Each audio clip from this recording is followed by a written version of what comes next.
Yo! Happy Monday, y'all.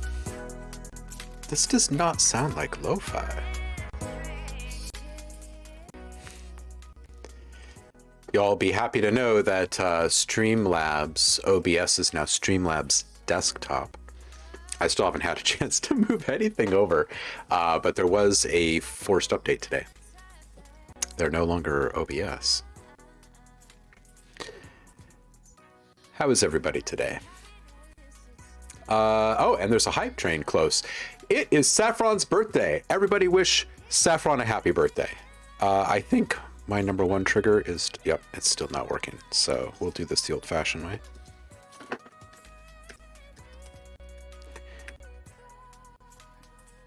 Happy birthday, Nick. We love you around here. Ho-ho! And DJ Empirical. Thank you so much, Steven. I appreciate you. And Saf, thank you for the sub. 16 months. 16 months, dude. And Heidi with the sub, too. 14 months. Thank you so much, you guys. You're awesome. Philology, Cadilius, XVamp, and Nar Media, and Zekers Bay. Welcome in to the family. Hit the Discord for your free sound pack. Make sure you have your Twitch and Discord accounts synced. And it looks like we've got 4 minutes to get to level 3 if we want to. Paul is here from sunny Maryland. It is dark, dark, dark gray and sopping wet today here in Portland. What's up, Will? Zev Music in the house. Everybody give Will a follow. He's killing it right now. He had a new release on... Oops, wait, what did I just do? Let's try that again. There we go. Everybody give Will a follow.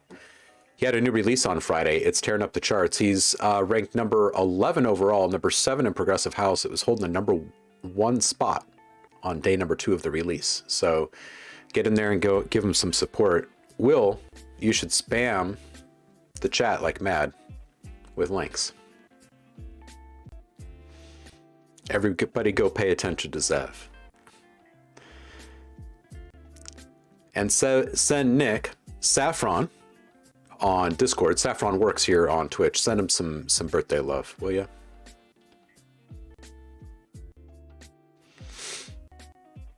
Bunch is here. Salutations and hiya. How are you?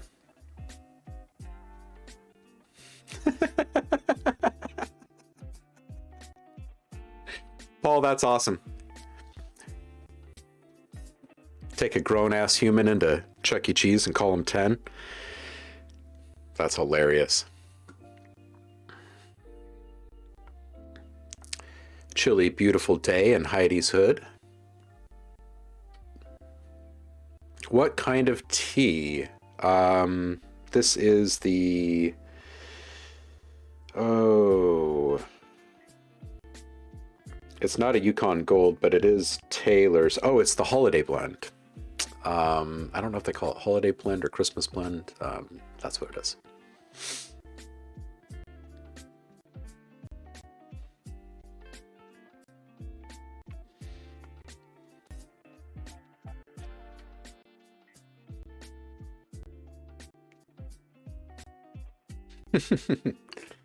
Saf, we're not too nice. We're just right. What up, One Angel Wings? Welcome in, and happy Monday to you. I like your little wavy hands there. Those are nice. Ooh. Ooh. DJ Empirical says, brand new MacBook Pro. Sporting the new Bionic. Cody Bodie, welcome in. Happy Monday, dude. How's your weekend?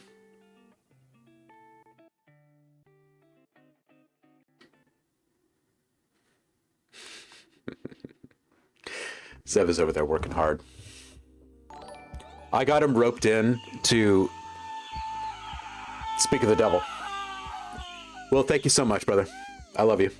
I got him roped into working on Audio Design Desk, and now look at where we are. He's sitting in a meeting, and I'm over here playing with you guys. Oh, 12 months running, dude. Come on. That's awesome.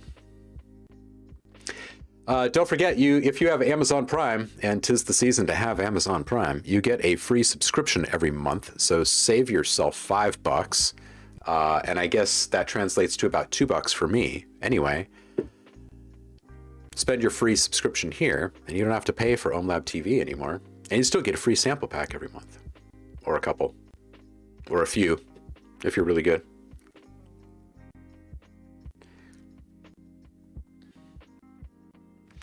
Ooh, DJ Empirical is at the prioritization stage. He's like, don't use native instruments so much right now, so I'll hold off on that.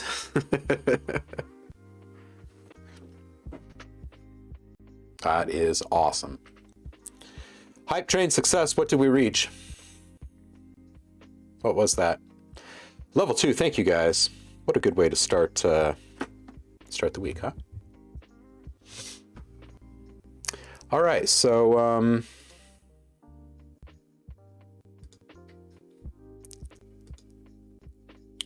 looks like we got a little choo-choo emote.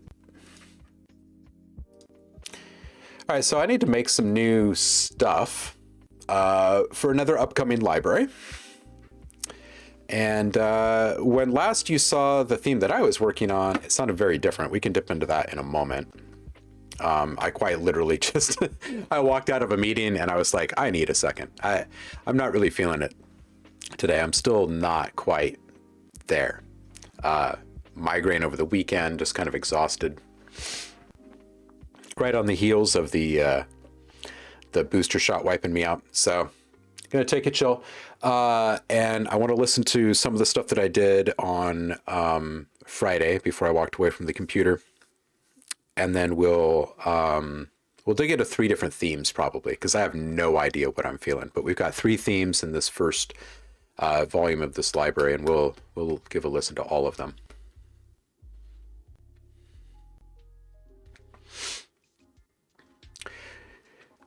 DJ Empirical, cheers to you. You are a fantastic human. Thank you for the love and the support. Good luck in the meeting, homie. Hey, Tom is here. Master Spy Iggy in the chat. And Zamertz is here. I freaking love that gazelle, man. That gazelle makes so many things better. Zamertz, 8 months, dude. Homie. Thank you. I appreciate you. It feels like yesterday, and it also feels like way longer than 8 months, Zamertz. I don't know about you. And Evans the Bard is here. I think I saw you in my inbox this morning, sir. I'll hit you back as I can. And welcome back, by the way. Good weekend. Just finished mastered an EP, so I thought I'd drop by. Nice, Tom. Hey, where are you with the K-pop album?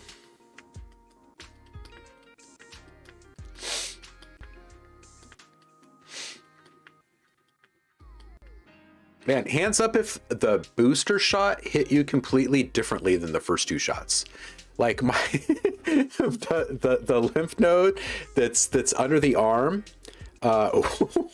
it's like way bigger than the other ones. Arm hurt for like 2 days longer than the other shots. My eyes still feel like kind of tired.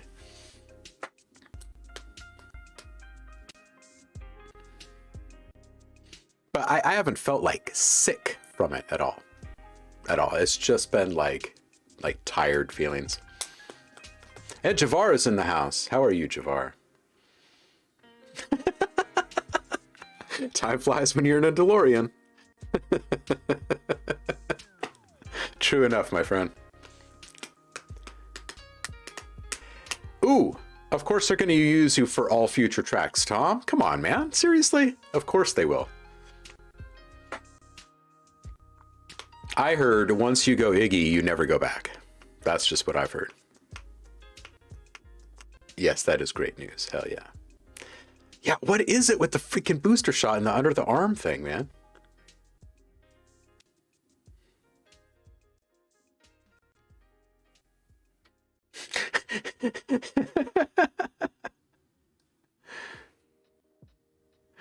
Oh, that's hilarious.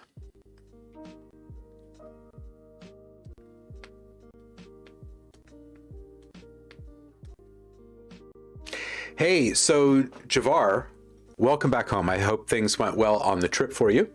And you're done with your contract. How did that all wrap up? And have you had any conversation with them since you wrapped?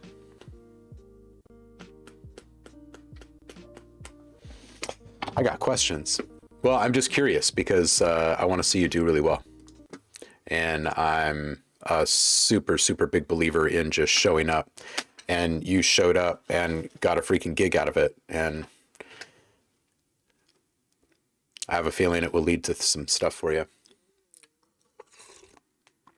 Yeah, under the arm, Heidi.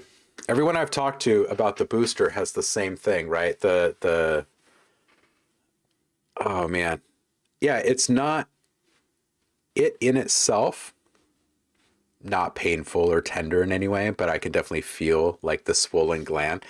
And my arm, there's like maybe a small hint of something if I wave my arm all the way around, but it hasn't really hurt in like 2 days. So really, it's just like the tired.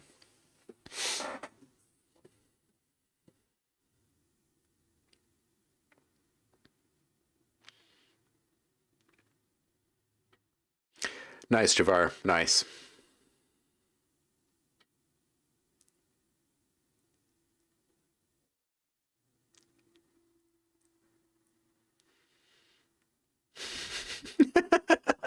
I'm just sporting more muscles now. Is that it, Tom? Oh, man. Oh, cool. You're going to be back streaming too, Javar. Awesome. Awesome. Yeah, I hope you can keep doing that, the streaming part of it. And I hope that some stuff comes your way from that gig. But I hope that it doesn't keep you too busy that you can't be producing a whole bunch of stuff in the near future. All right, let's listen to these things.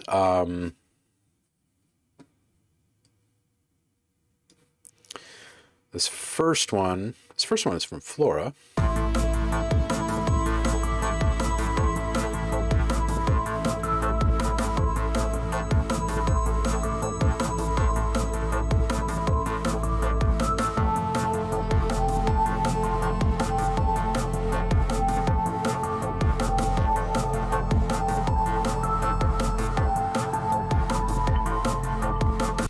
All right, cool. So I was working, excuse me, on atmospheric and texture stuff for this. And I really honestly don't really remember most of the stuff that I made for it. I remember the type of stuff, but it's been a few days since Friday. I was quite out of it. Right. Okay, right. She wanted like moody and kind of tense type stuff. Cool. Oh yes, and shakers that I completely messed up.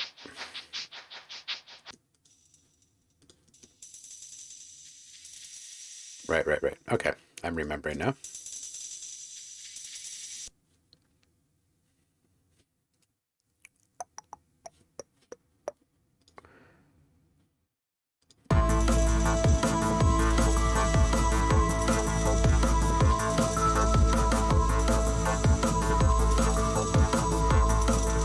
This might actually be better if it had like a big old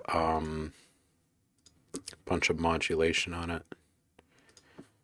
Do like maybe a 1 bar.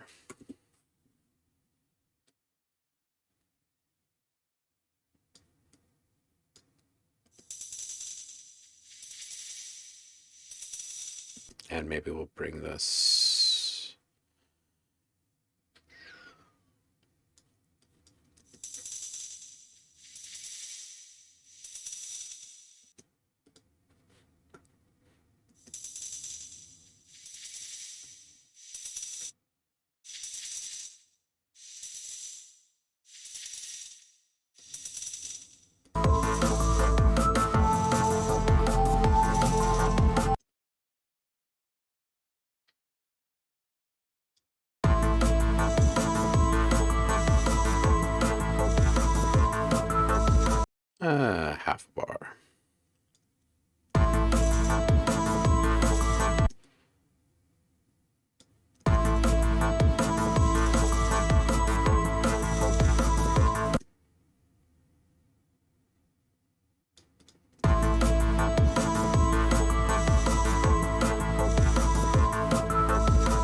Maybe. I'm not sold on this sound. All right, what was this one? Oh, yeah, I was going to do some swells. That's right. That's where I left off. All right.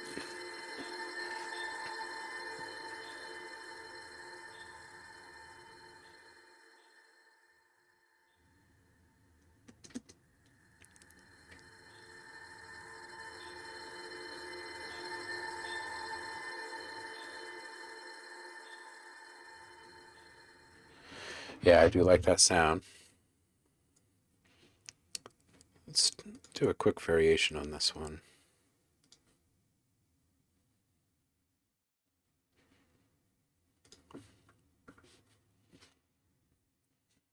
I haven't even opened up the third theme yet. We'll go do that in just a moment. Just want to crush this one really quick.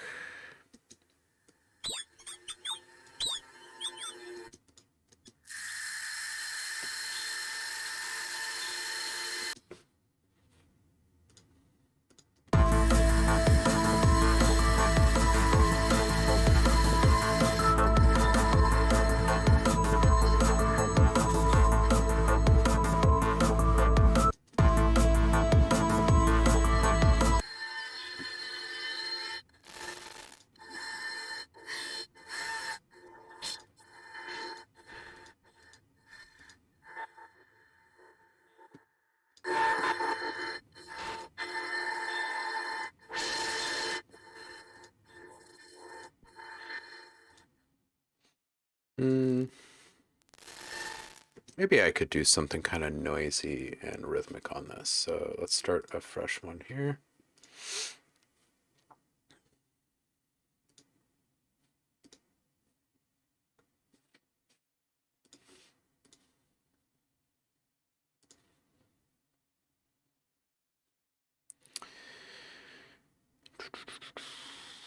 Oh, let's see here. We're probably going to do quarter notes. And let's just put this right here.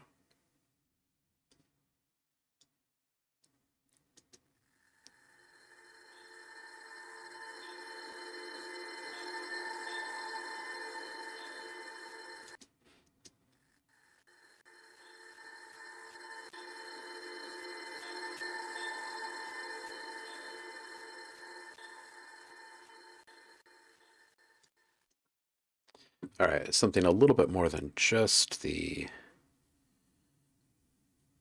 rhythm, though. Let's do, what is that, about 8 bars-ish. Let's do 4. And sine wave is fine. Actually,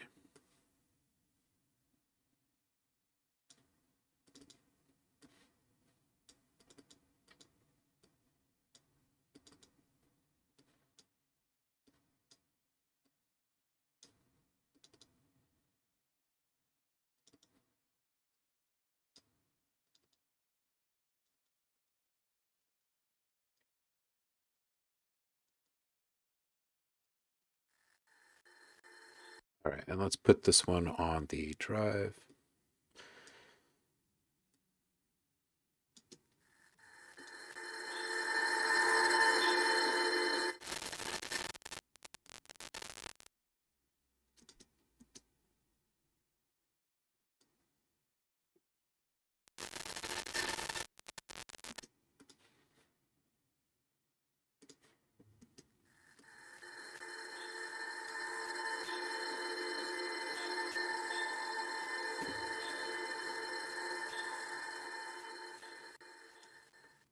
All right, let's see what that sounds like with this.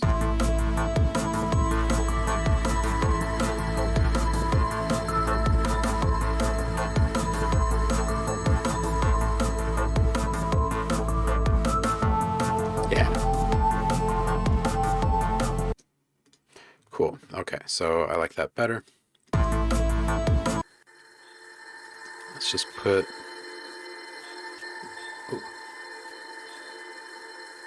Just put a little space on that. And let's use Comet for that one.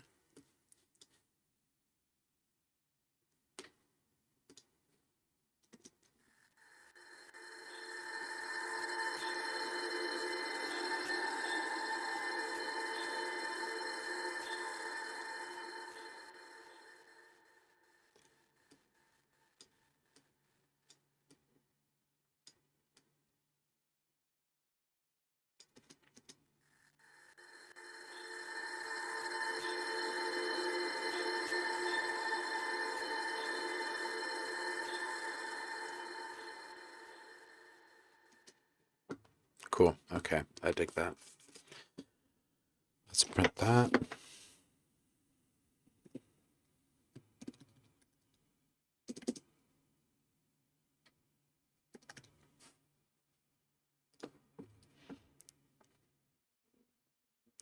All right, so we're going to go check out some of these other themes here really quick.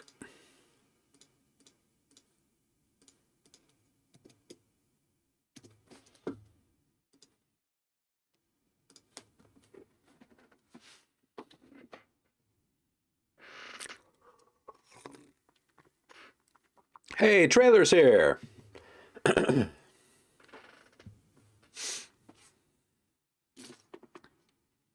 Welcome in, dude. Trailer is the reigning champion, by the way. Pardon my messy desktop at the moment. Trailer won the community challenge this last time around.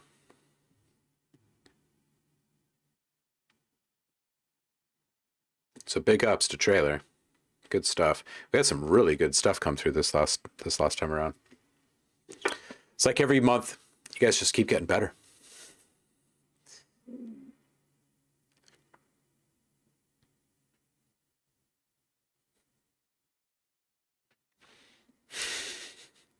Liquid Phase, happy Monday to you.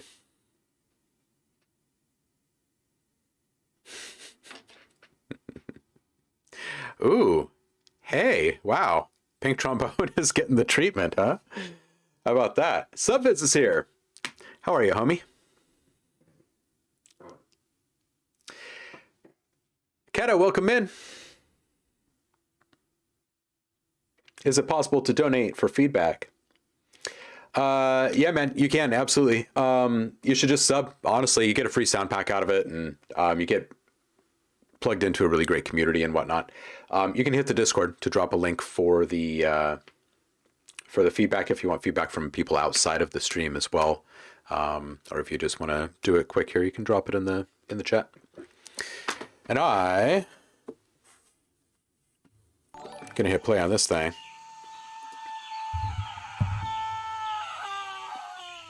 Well, thank you. That freaking gazelle, man. Every single time. Every time. If you connect your Discord and your Twitch accounts, you will see a channel on the Discord called Subscriber Rewards. And you will be able to download a free sound pack. And this month's free sound pack is Santa Conquers the Martians from our holiday watch party last year. It's 250 freaking epic dialogue samples that you probably can't live without, honestly. Which reminds me, we're going to have our watch party here soon. Stay tuned.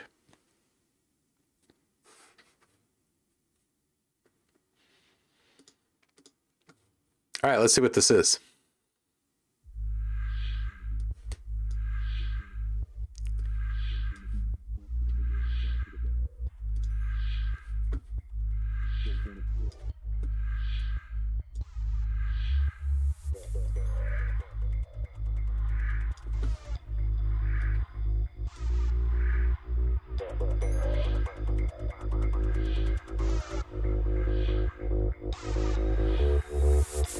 Don't wanna be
All right, so I think that the outro question, I think that you should start just kind of plain. I think some stutters, some stops, a couple of risers that make you think things are about to end, and then they just keep going.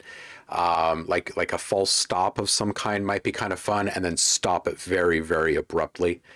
Like maybe even on like a 3 count or something, like a whole count early or something, with just like something ringing out for that last beat so people understand that it was all intentional. I think that those ideas might fit the theme pretty well and would feel kind of fresh as far as like what you could do without it feeling, like generic or formulaic of in any way. So I think that the kick, in general, I know that you're wondering about the outro, but I think that there's a couple of other things here that could really just kind of help fix the energy thing here. The kick feels just a little bit off. I think it feels a little flat. And if you were to push the mids a bit more with some multi-compression, I think that it, excuse me, I think it would really help. And I think that the vocals are getting buried at points. There's a couple of things off with the volume mix. So oftentimes I'll just kind of give the advice when that's even just like a hint of a problem, just to go back really quick. It doesn't take that long. Bring everything back down to 0. Find your one true hero in the song. Like, what is the main focal point of your song? And bring that up to a good point, -6, -7 max peak for that character, and then everything else gets brought up around it and pushed out to the sides further as you go up in the frequency range to help kind of make things spacious. Use your ears, right? Make your own decisions as you go through that, where things should be. But a good example of both volume and placement issue in this mix is that there's a synth right in the middle. It's playing counter to the bass, but it's running right into the vocals. And so it should actually come down just a little bit from the vocals and over to the side just a little bit. And then the vocals will actually really pop. And the bass will be heard a bit more. And the kick will be heard a bit more. And I'm a big believer that once you're actually hearing all of the elements and you're kind of feeling the more of the potential being realized energy-wise in your music, that you start to get into it, right? And you start really vibing with your own music, and that is when you start to have these ideas of what else could happen. So I would make those changes and then start playing with something like, stutters, false endings, that type of thing. Stop this thing really abruptly. I think it would be a really great thing. Leave people really wanting more, like right in the middle of a bop, it just ends. Those are always fun. See what the chat says, if they've got anything to chime in with here.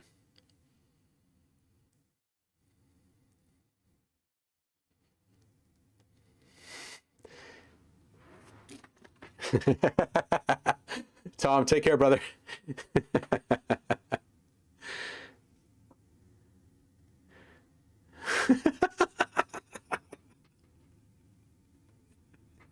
Oh, Tom, you're freaking hilarious, man.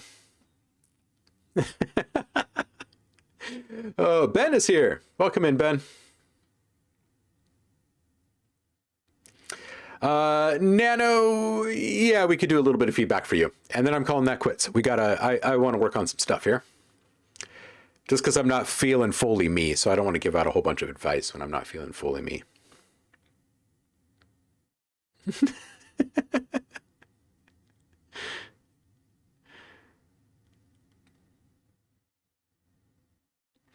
Kata, yeah, absolutely. This would have really, really good energy on a big system in a club. I think that the kick has really got to deliver, which is why I mentioned, pay some attention to it. Give it a little love, and pay really close attention to your EQ on every single element, and make sure that, the only thing with any kind of sub-frequency present is the channel that you want your sub bass coming through on.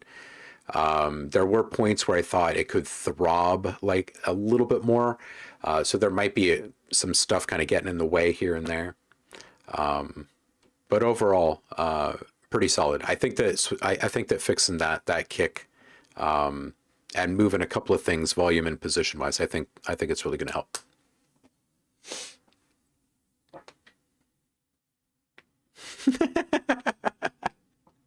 Everyone here is my favorite person. That's awesome.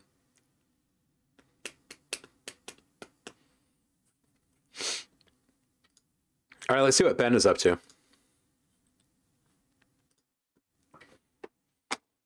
Hey, I hope that helps, Kata. I hope the feedback resonates with you. All right, Ben, let's do this.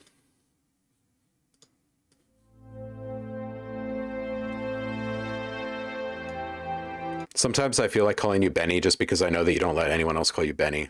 Makes me feel special.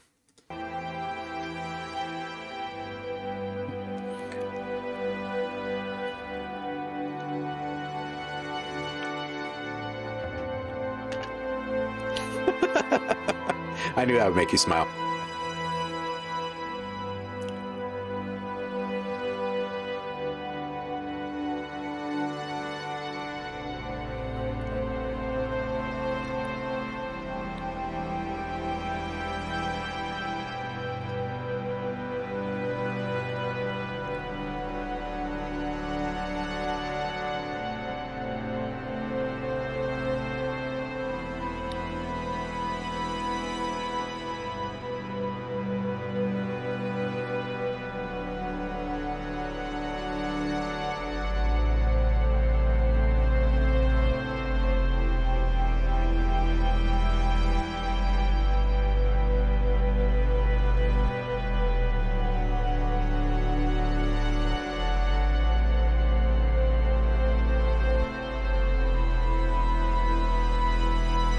Idea.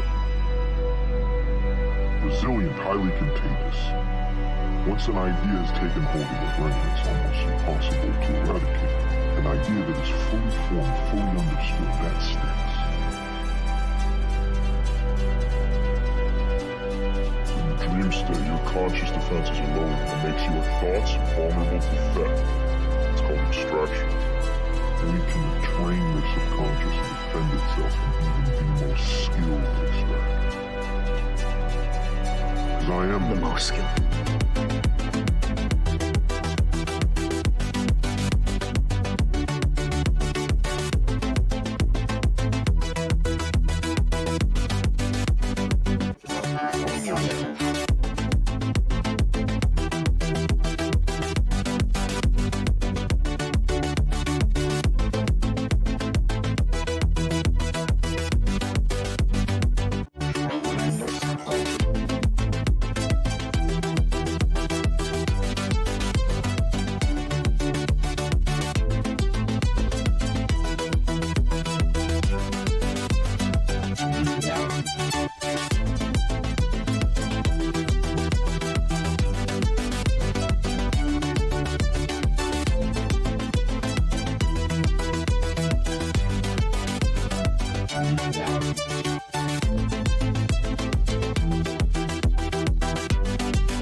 Idea. Resilient, highly contagious. Once an idea has taken hold of the brain, it's almost impossible to eradicate. An idea that is fully formed, fully understood, that sticks.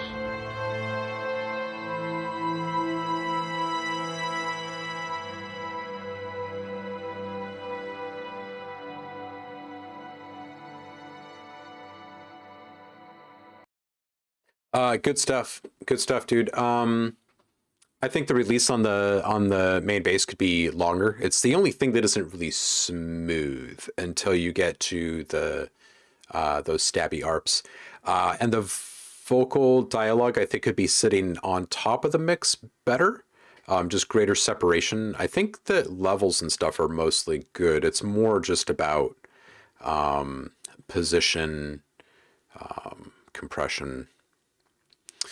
153, nice little transition there. I'm wondering about maybe a small transition effect just to kind of help bolster it at that one spot. Maybe like a small reversal or something.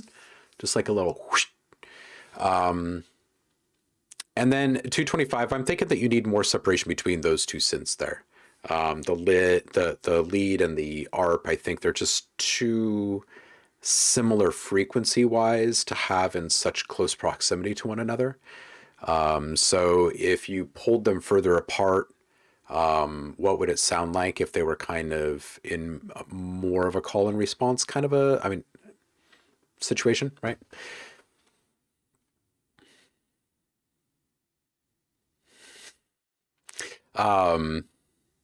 This is a fun one. This is a good one. Dreamt Eyes. How are you, dude? Welcome in. Yeah, it is super trippy. Tron's Rimmer, yes. Zimmer Mouse. Hans Mouse.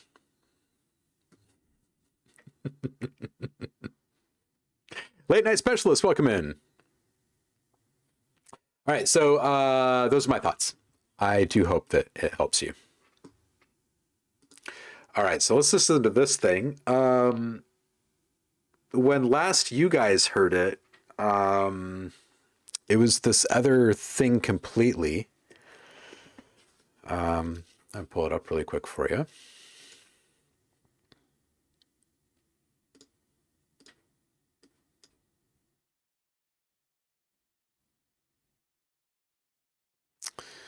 I think it was... Is it this one?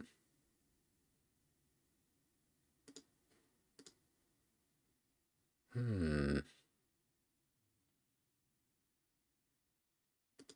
think it was this. Yeah. I think this is where you last heard this.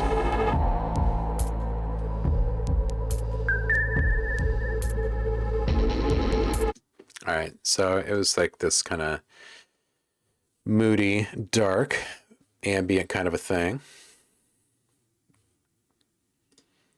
And then I kind of flipped it on its head, had a little midnight session. I was going to stream that night, and then just did not. I just kind of got into a groove and got lost in it, I guess. This is what I came up with. There's a lot of parts kind of playing all at once in here just to kind of like audition all these ideas.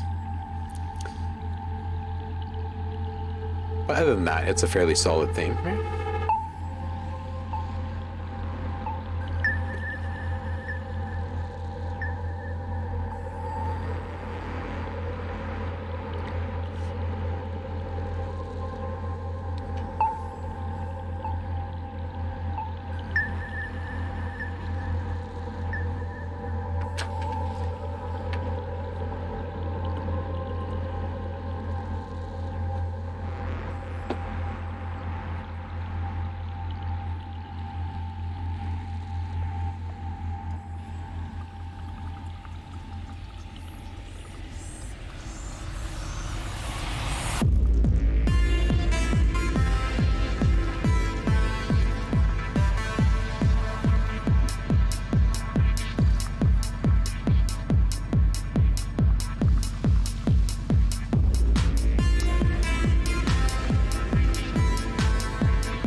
You weren't expecting that change, were you?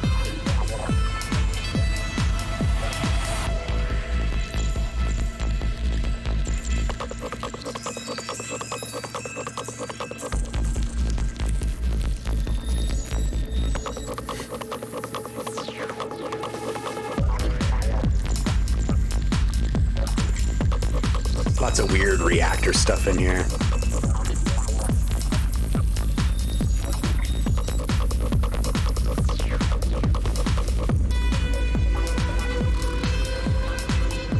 So sassy.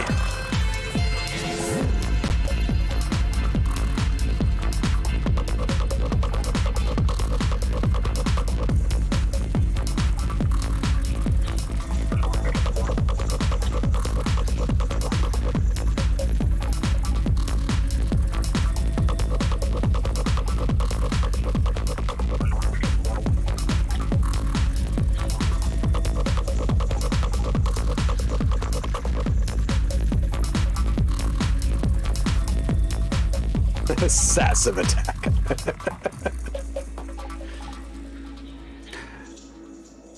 So yeah, I sat down to work on this ambient thing and I was like, oh no, I think I might hear a techno kick in here. And then I started building it, and then next thing you know, I was sitting there playing Mad Scientist thinking of Zev. Missing our jam sessions. All right, so I really need to flesh this out with a whole bunch of different stuff, right? Like another bass, just a whole bunch of stuff. So maybe we should go through and make variations on each one of these things as a good place to start. Oh, and I still need to put in like some more risers and stuff in here too, little transition effects. So there's some cool stuff we can build today. Let's listen to this thing.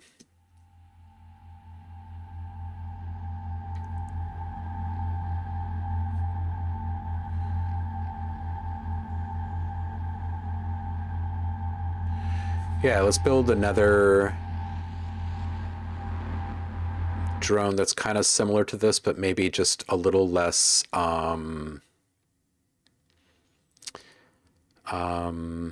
what's the right word? Driven, maybe?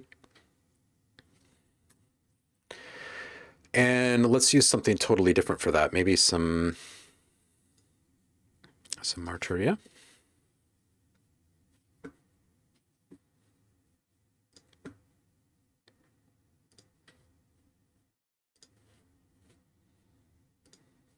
Haven't played with pigments in a long time.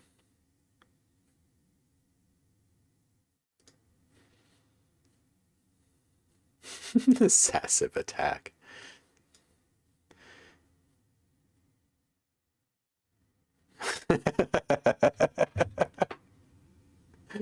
Drum ties. I think I hear a techno kick in here. Almost how all my best stuff starts out. Right? Oh, Heidi, are you ready to extrapolate upon that, or just excited?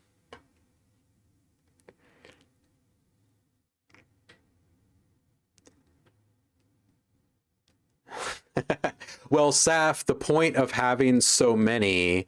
Okay, so this should sound good with just like 4 or 5 elements and some drums playing. You're absolutely correct. But the whole point of these massive construction kits is that we'll throw somewhere between like 300 and 500 files at you for one theme. So then you can come through and trigger different pads and leads and basses and drums and beats and stuff, you know, at your whim, to arrive at totally different outcomes, but staying within this kind of theme that's been built for you, or to kind of begin with, at least, right? Because it can go in any direction, because it's going into the larger ecosystem of the Audio Design Desk library. So you can start pulling in all of these cinematic elements from these different packs or Foley or whatever, right? Or other music construction kits, right? Or yeah, whatever. So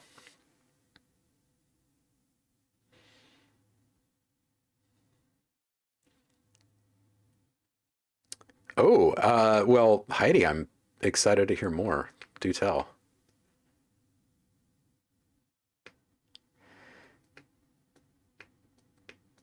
Sassive.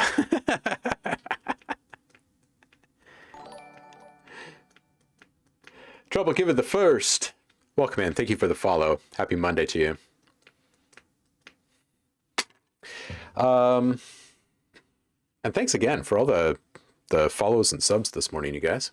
Good way to start the week, huh? All right, so what did I just open? It was Pigments, right? Yeah, okay. So let's make something new in Pigments, and it's going to kind of match the theme of this thing. What's it going to be? What's it going to be? It's going to be a little droney. New. There we go.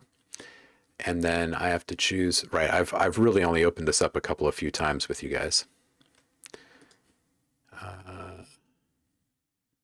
Size, there we go. And let's do sample. Yeah, we'll do sample. start with anyway.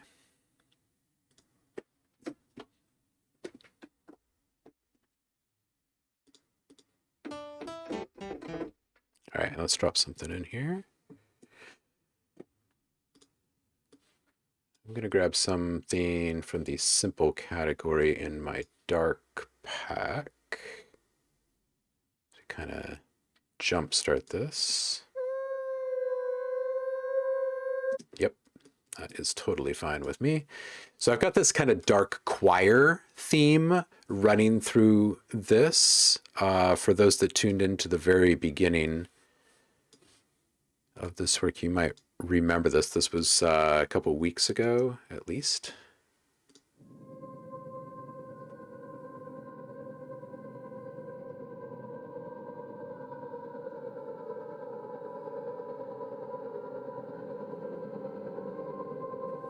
We've also got this riser that is built in a very similar way.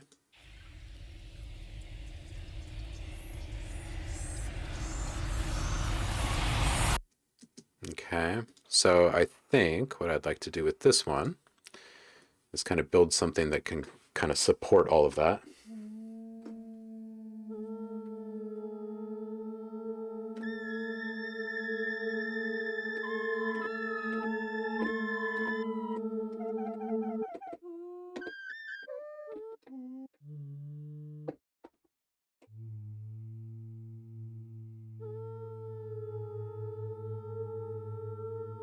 All right, so let's do our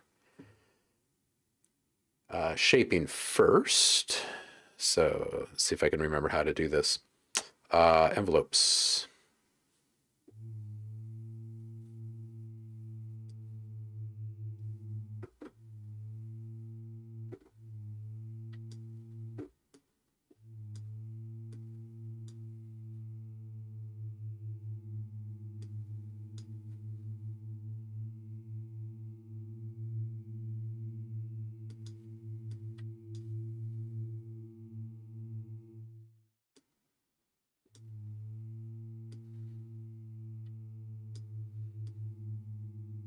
I can't change my release curve, huh?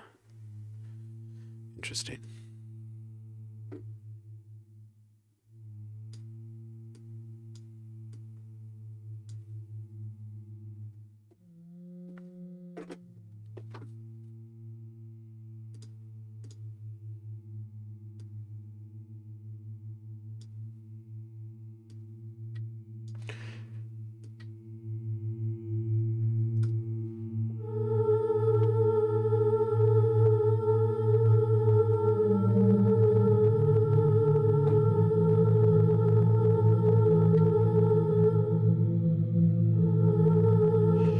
Okay, so we need velocity set up on this, don't we?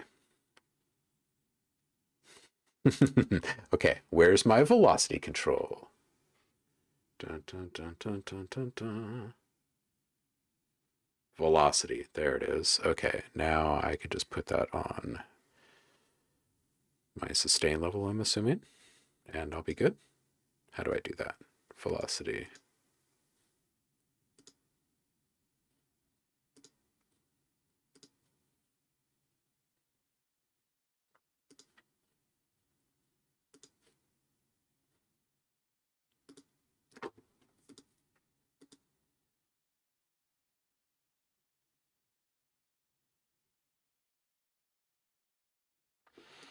How in the world do I do this? It's been way too long.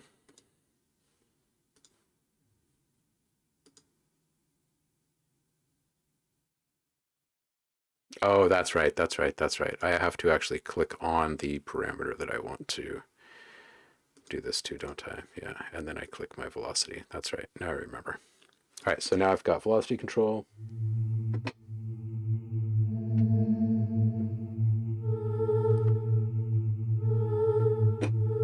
No, I guess it's just on the amp then.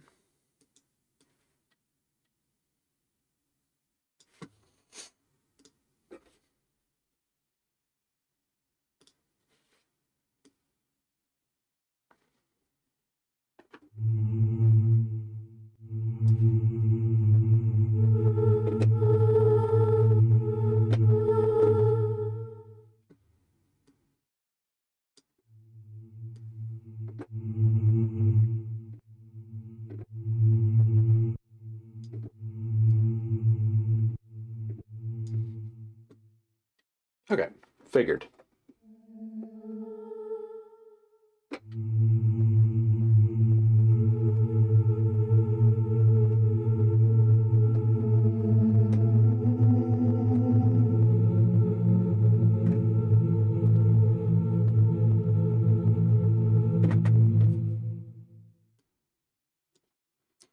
Got it. All right, and more release then.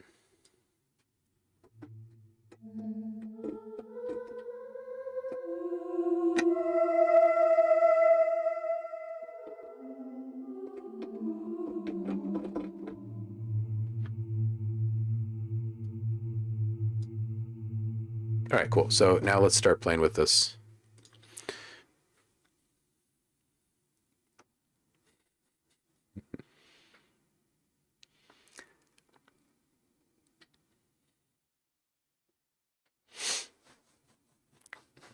Hell yeah. Give Zev a follow. Give Cardio a party. Give Cardio a party. Give Cardio Party a follow. How are you, Liv? Welcome in. Happy Monday to you.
Okay, cool. I kind of like that. Let's add a little something to the top.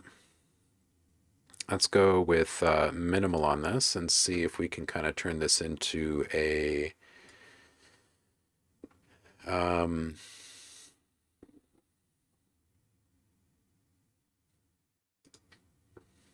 was this other one? 1632 bars total. At least that, maybe even double that. Something that can run kind of long form.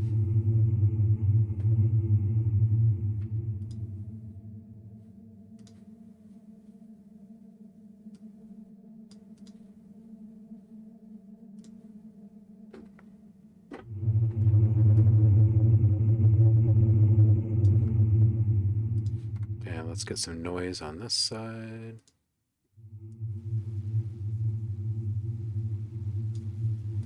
Smooth this out a bit.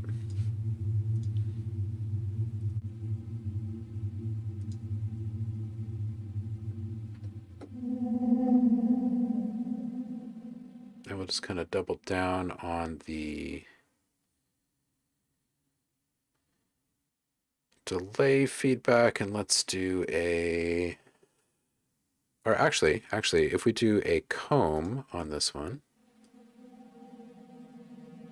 kind of target up high.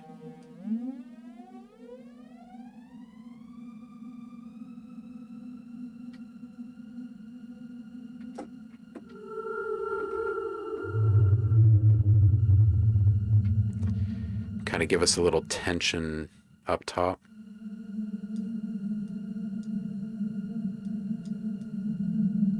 Just cut out all the lows.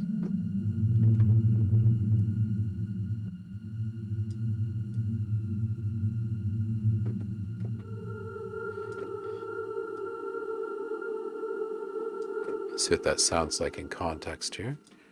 Take out this other drone.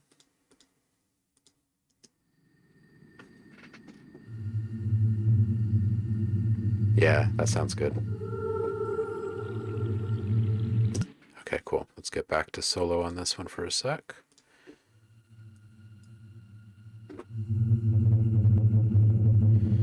Let's get rid of all that low end rumble there. And see what we can come up with here.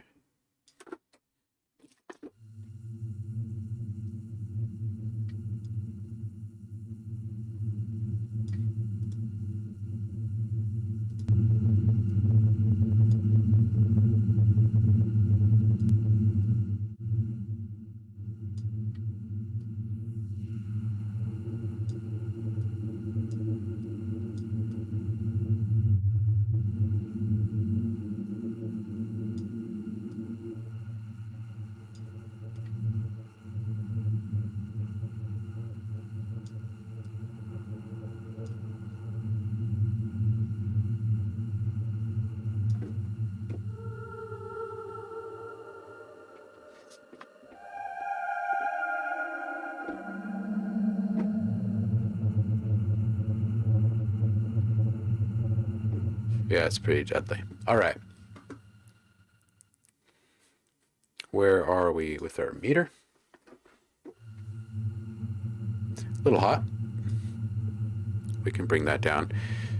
Let's just take off a little bit of the top if we can. And let's just do that through some overdrive.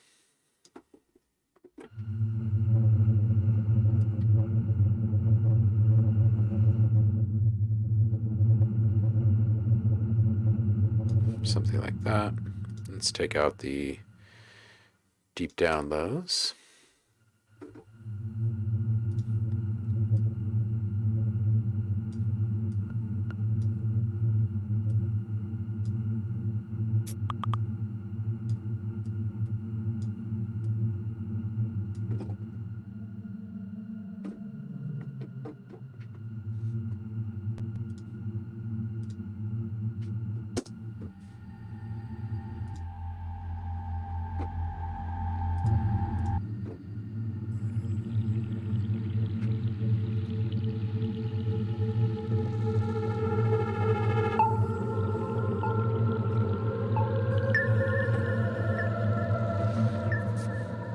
Yeah, I think that's going to sound good.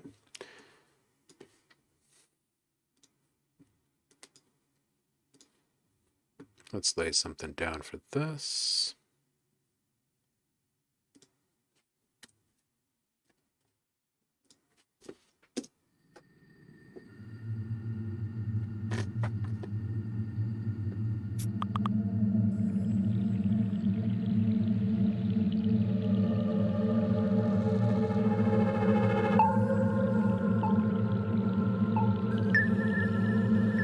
Okay, that's actually pretty close to what I want here.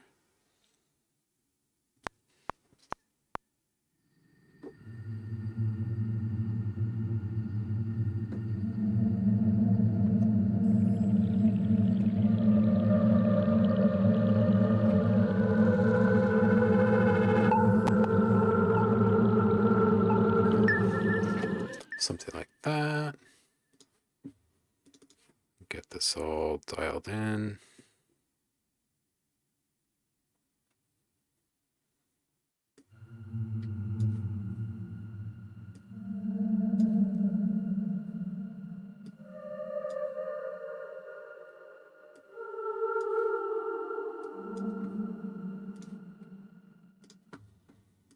Okay. And let's get our attack on this the right way. And my release. I don't like playing with really long attack and release while I'm designing a sound because then it takes forever to actually hear the damn thing. So I'll dial in something quick and then I'll go back in and I'll lengthen it all up. So I don't have to listen through, you know, wait for 5-10 seconds just to start and stop a sound each time.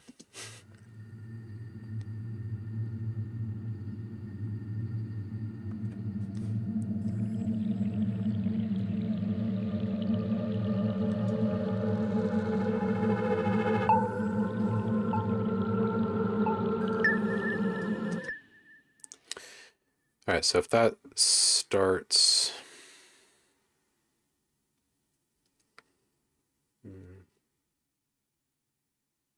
Okay, so then we would run all the way through to here, and then we could trigger a fresh chord. Ooh, or even better,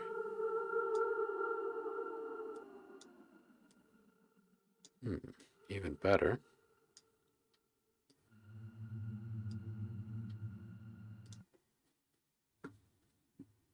Split this.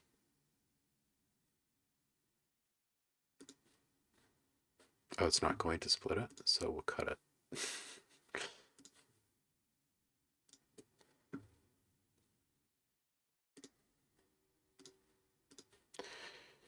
Okay, so we've got this all split now. Great. So on this first one, it's right to the edge. Let's see if this actually translates here.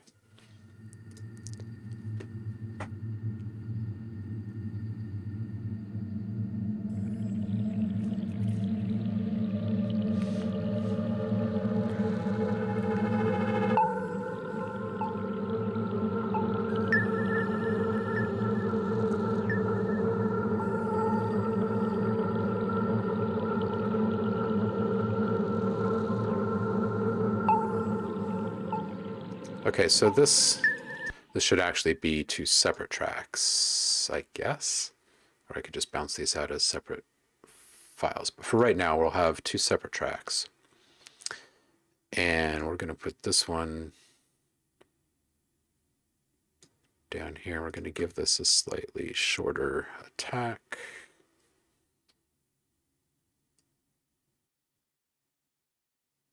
So we can get right into business at this transition here. All right, and we'll see how that plays. And this is a total of 8 bars here, and we should probably make this at least 16. I'll bring these out. And let's bring this one down.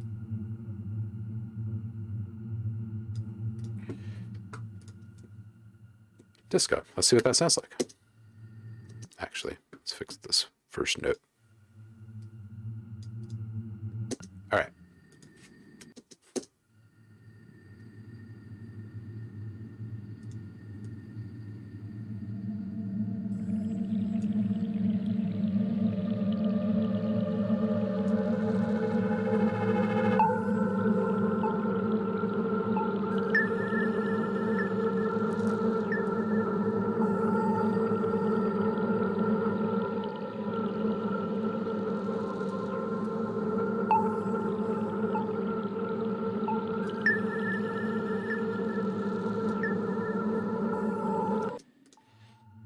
this is a little off.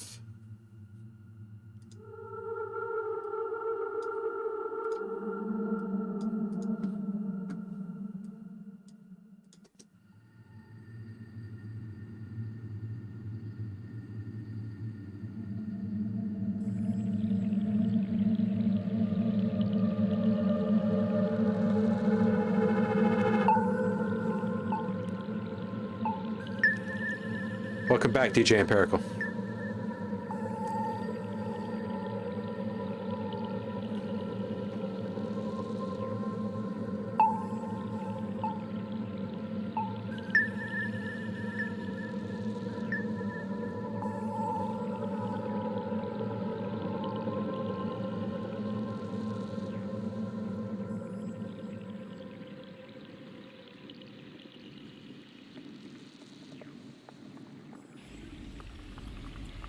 Okay, and if we bring in that other drone again, does it play nicely?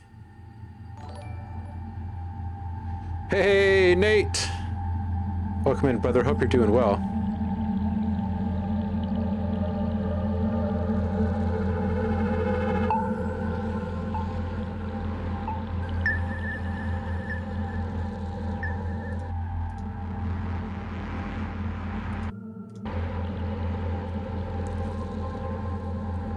Yeah, definitely too busy with both of them.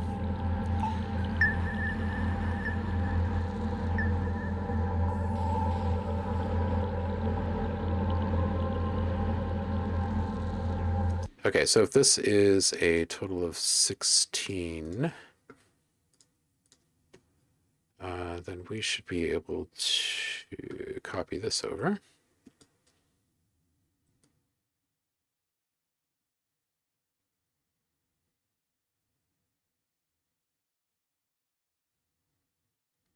I don't want it to end right there, though. So maybe what we'll do is we'll copy over both of these, which will get us to that drop there. Okay, cool.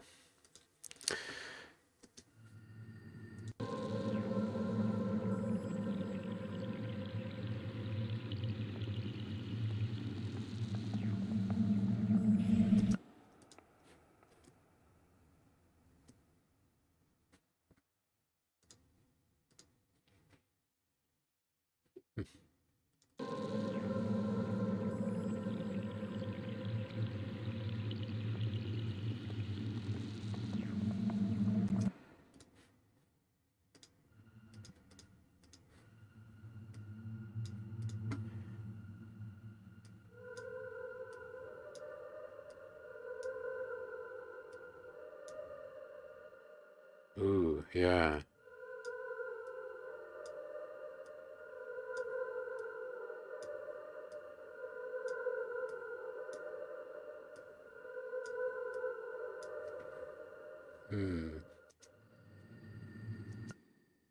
Let's just play around with that for just a second.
Ooh.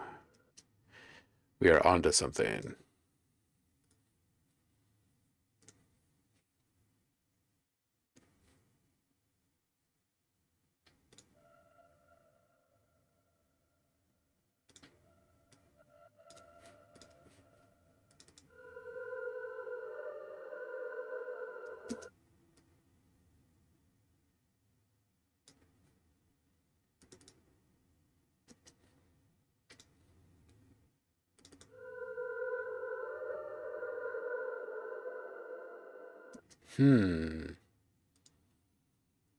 Dreamy. If we had a shorter attack time on this still, this would sound pretty cool.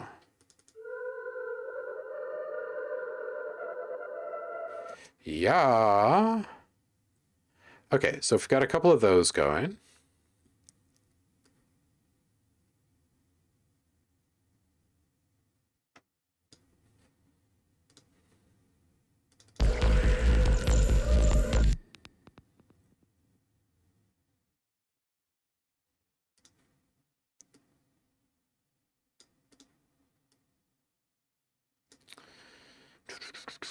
So we get rid of this, and we bring this over here. All right, let's listen to that intro phrase again.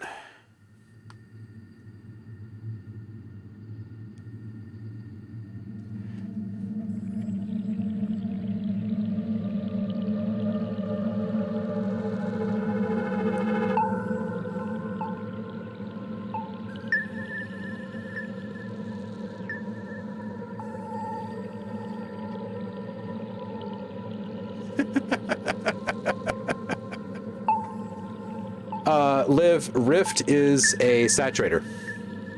It's distortion.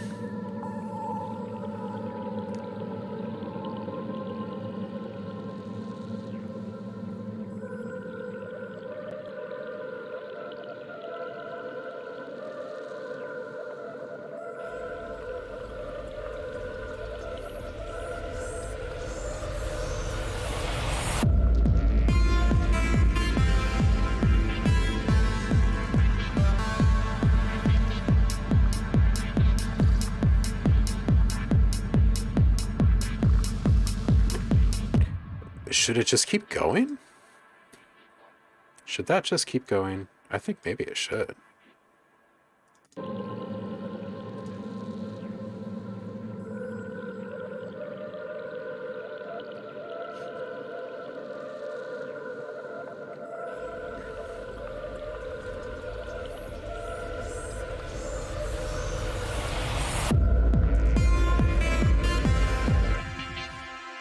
Nah, it really shouldn't. I think it should probably just be completely cut off here.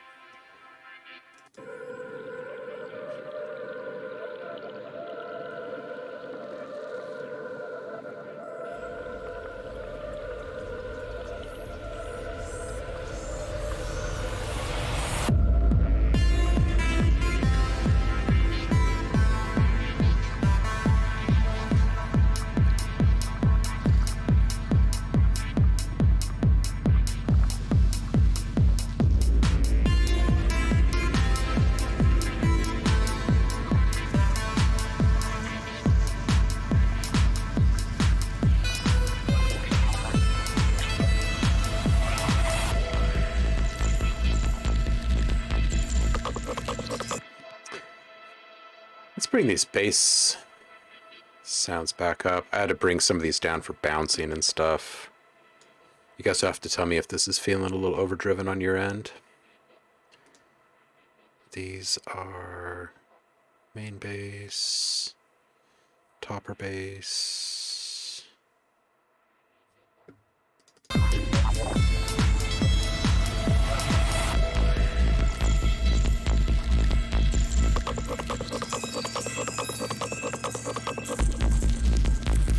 Where is that? That's this one. Oh, it's super loud.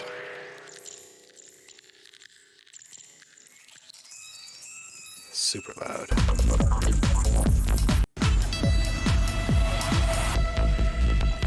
It's better.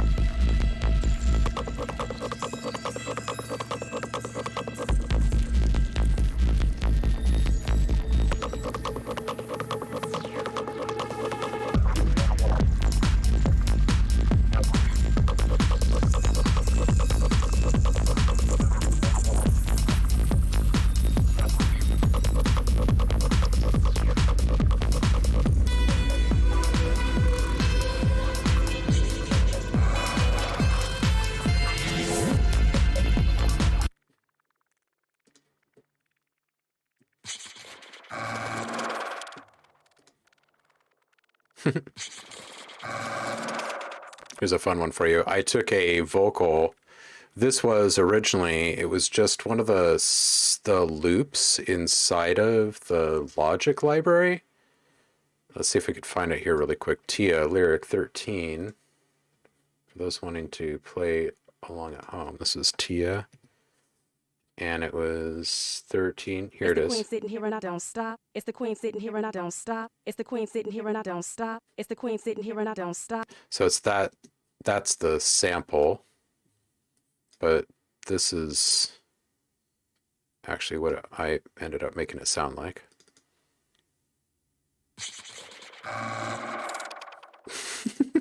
I just needed something.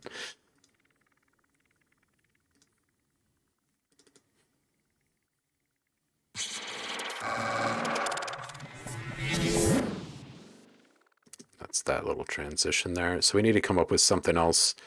Probably like 4 or 5, maybe even 6 more of these kind of cooperative transition moments here. And I should make a few more of these glitch hoppers here.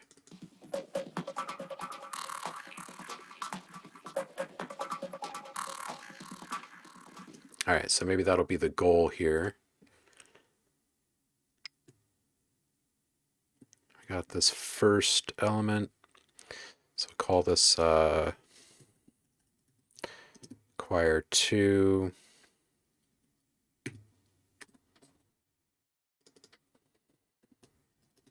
This is choir 2 short. So we'll have 3 different elements to bounce there.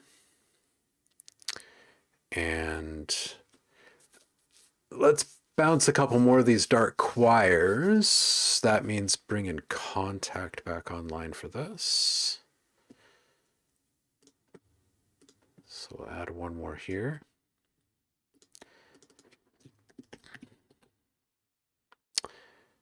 And inside of Kontakt, we can add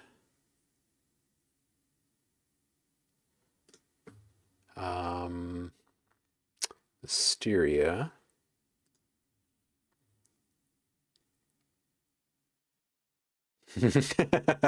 Daniel Lapp, welcome in. Happy Monday to you. Ooh, Zamerit says, I was so close to getting an electronic drum kit and then backed out. What kind of kit were you looking at, Zamerit? By the way, I saw your comment on keeping yourself away from all hardware and toys until January. Nate, it's good to have you, man. I'm trying to catch up with chat here.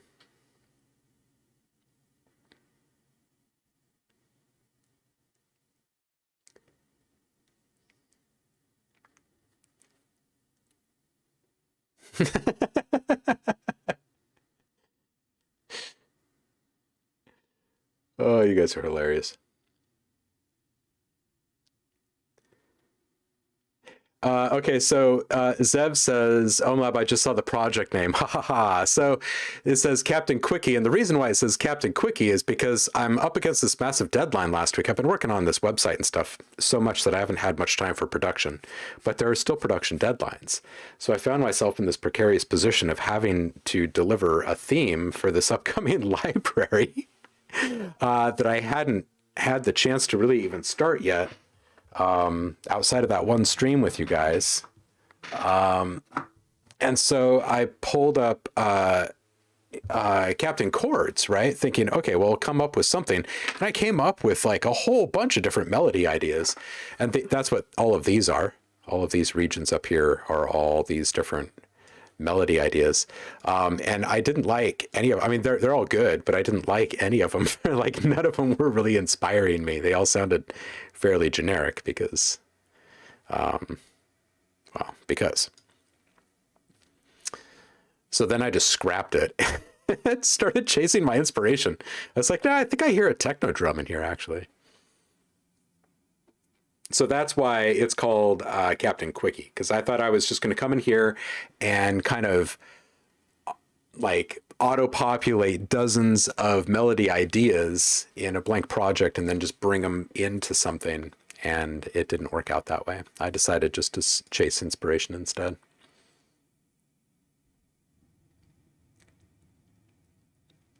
Troublegiver the First says Chris could make a 24-hour stream just using a hammer and a frying pan. Great dude with lots of XP. You know, improv, like on the spot improv has always been my favorite, especially with it, like live situations. Definitely.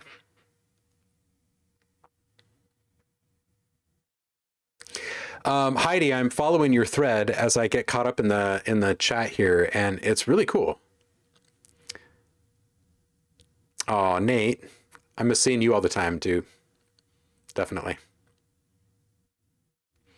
All right, cool. So, Rockwiz, thank you so much for the follow.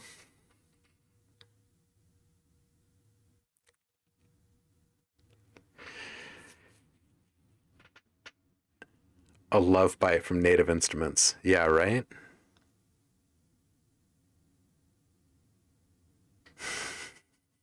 Well, I'm glad you guys are liking this new thing here. I am so far behind on chat. I had no idea. I had at one point touched the scroll on my chat, so it paused chat. I had no idea.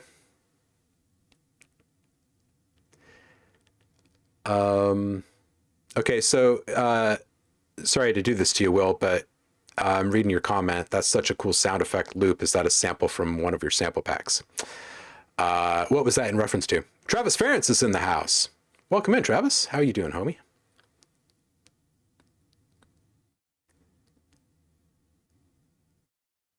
Not sure if you saw, but I dropped a link way earlier if you're saving it for later after you bounce these. No worry. Oh, Zev. No, I did not.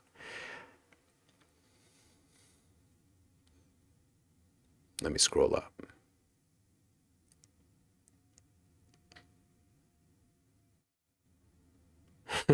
Where is this link? Dude, it might have dropped off. Hold on. Scrolling. Scrolling. You might need to post it again, homie.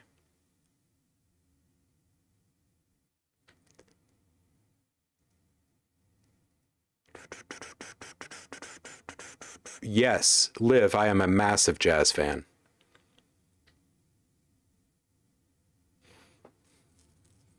Rock quiz. I see sound design, I follow. Well, welcome in, dude. Good to have you here. Travis says, studio is coming along, finally getting some furniture in here so I can do some final wiring instead of just throwing everything everywhere. That's awesome, dude. Okay, so Zev has something new. I'm going to hit save on this, and when we come back to this in a second, we're going to knock out some more kind of dark vocal stuff for this thing. Let's see what Will is cooking up today. Hold on just a second here.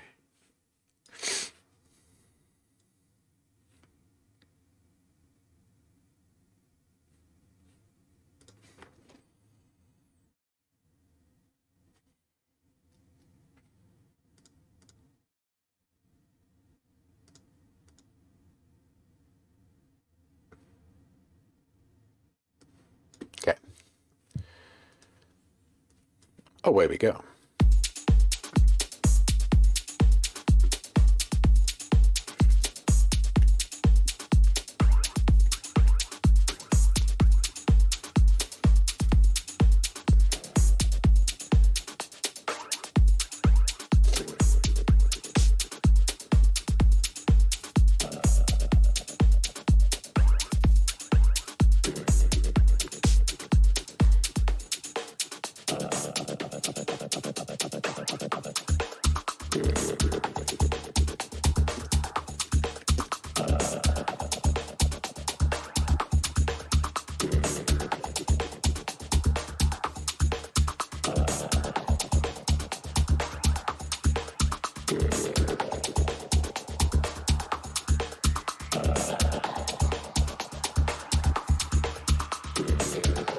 Definitely. Definitely will.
What up, Seago?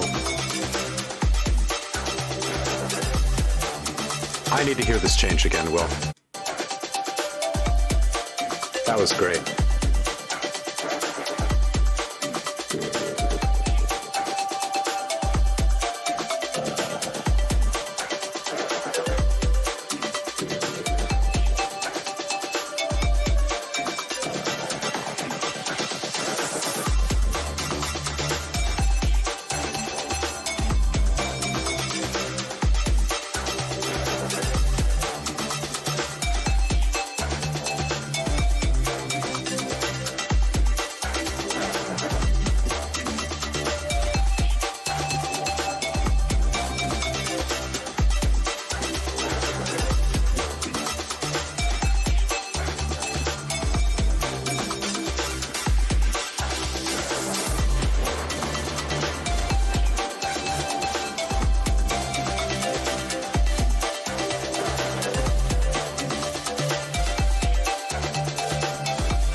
Dude, this is so good. It both has your signature sound in it that you've been developing, and also you're playing in a different way in this. Oh, and I see your question, the whole mix or that melody, and that's probably about this question. This is about the bass.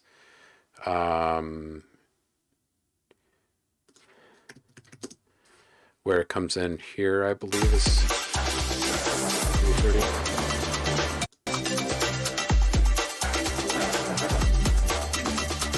Yeah. So the reason why I mentioned the overdrive thing on this for the edge and clarity is because there are points in which it isn't totally on its own in the mix. It kind of mixes into some other sounds, and I think it should stay on its own. I think it's not quite defined enough for the articulation. Zeep Zanthorpe, welcome in. Happy Monday. Yeah, dude, this is great. I love that you started so short with that formant oddity, and then you kind of extended it at 30 seconds. I think it's great. I love that we play with the same cool, funky, formanty type vocally stuff too. Yeah, I don't have a whole lot, honestly, in regards to the mix feedback, and maybe it's just because I'm not fully back in my head yet today, which is why I'm not doing a bunch of feedback. But I think this sounds really good. I think you're playing with space slightly differently in this one. Like you've got a little less elements number-wise, and they're using the space a bit more freely, which I really like. And I like that you have accomplished the same kind of like funk and giddy up in your groove without more elements. It seems less busy overall, less high end back and forth, which I just think helps focus on a lot more mid-range stuff a little bit easier. But anyway, it feels really, really good. 320, man, that little turnaround there is so great. So yeah, for that bass, maybe target 7K or so with some overdrive. And you might want to add a little bit of drive to this one actually, and then just compensate with a little volume reduction. If that doesn't work, multi-brand, you could always hit it with like OTT or something like that and roll off the highs and see if it sounds a little bit better definition wise to you. And if it does, then you can take your time to actually dial something in the way that you like it with some multiband. But I think one of those two would probably give you that separation. And then at 408, dude, like this area right here.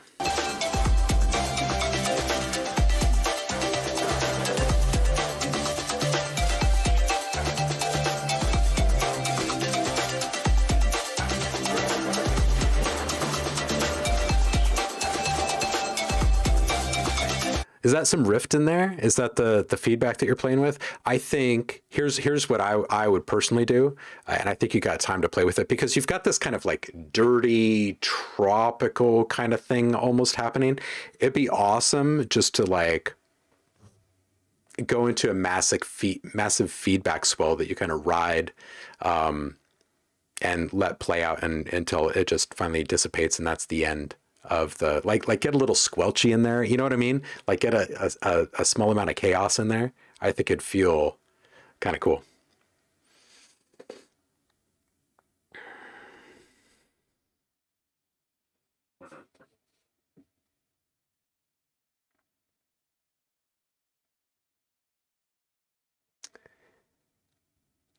Yeah, I'm so glad you noticed that. That's exactly what I'm trying to do. Oh, cool. Awesome.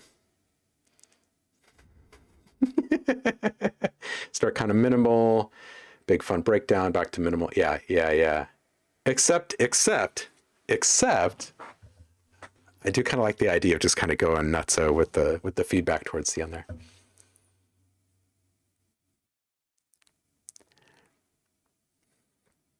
FM synth and Logic, and then a bus with Echo Boy. Oh, cool.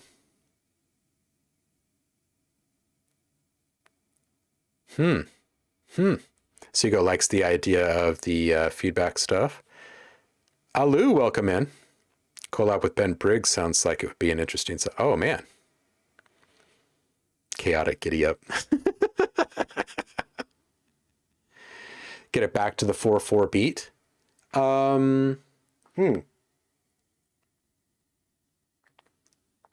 The beat could maintain. You could keep the beat going and just go mayhem up top. Or you could like kind of fade out the beat, or maybe you could, oh, you know, it'd be kind of cool, dude. Links. I think I sent you links a while back to Damage. I'm just going to play something for you really quick. Where are the drums? Drums. All right, so this is a super lame beat right now. But let me just put this on.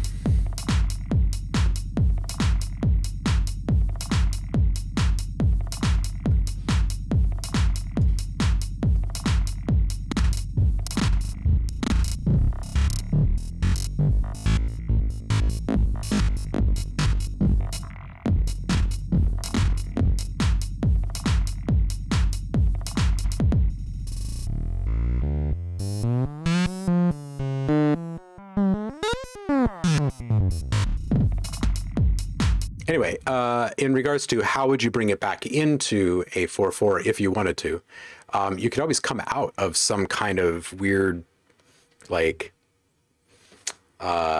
noisy degradation or like division stutter or something like that, some kind of buffer override.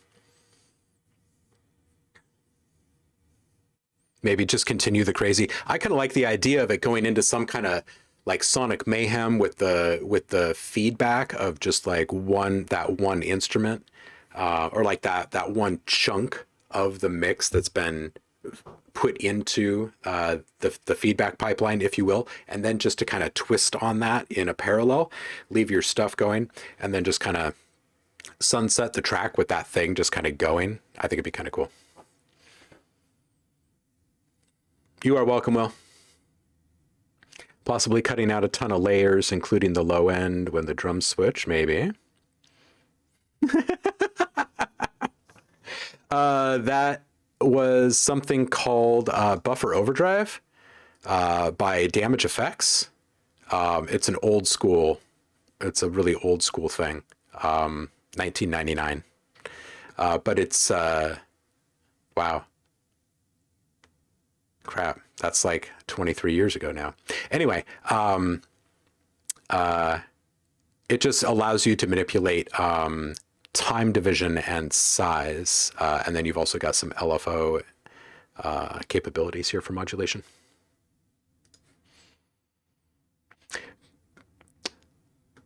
Liv, OhmLab, you going to be on for another hour or so? I think I'm going to get cleaned up and fire up my stream in about that long. Yeah, I can raid into you. Absolutely.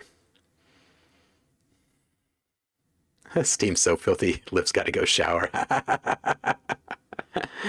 Oh. Trade secrets revealed, right? Right? There's always the revealing of some secrets here. It's a great track, Will. All right, so I was about to do something. Oh yeah, we were going to fire up some more vocal stuff. And we're going to do that with Mysteria. And we're going to match kind of the mood, but we're going to get a totally different thing going this time. So it'll take just a second to load up. It's a freaking absolute beast. I think it loads a few gigs of stuff into the RAM just to get it going. Oh, look at that love. Thank you, Ben. Everybody go say hi to Nate at some point. Nate, take care, homie. Have a good one.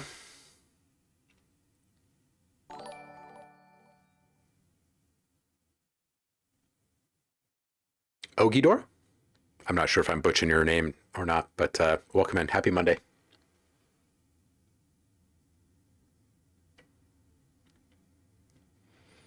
Have I tried Thrill for Kontakt? Yes. So Mysteria and Thrill are actually made by the same company called Galaxy Instruments, and they were released in close proximity to each other. They actually just, I want to say within the last 2 months or so, released their third. It's a series of 3 different instruments. They just released their third through Native Instruments for Kontakt as well.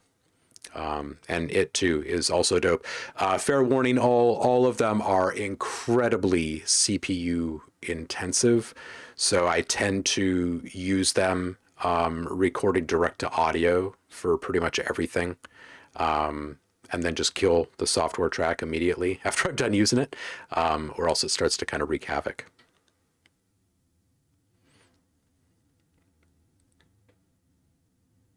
It is so good, Zeep. You know, that's one of those things, though, like if you're looking at buying a tool like that from Native Instruments, you might as well just get Complete because you're so close cost-wise with one tool and you can have all of these other things. It's just got to line up timing and money-wise for you, right? But they do have a, I think it's a 50% off individual things brewing right now, and I think it's maybe like a 40% off for Complete, something like that. Anyway. Yeah. Yeah. You've got to have a good computer for it. Oh man, Heidi, yeah, the weather, right? Holy hell. I hope you're all staying safe out there. Man, it's been nutso for sure. How big is your hard drive, is asking Seago. Okay, so internally, I've got a 1 terabyte solid state, and I move at least a couple hundred gigs off of it every week, probably. I've got several other external hard drives. The one that I just plugged in here a minute ago is a 4 terabyte. And I don't know that I would buy anything less than 4 terabytes anymore, just because of the cost, like the value of it all. The thing I wouldn't do with a 4 terabyte drive, though, is put 4 terabytes of stuff on it. I would probably be more apt to buy like a 5 or a 6 terabyte drive from someone that I trust, like a company that I really trust, and fill it up halfway, something like that. That's a lot of stuff to ask your computer to sift through.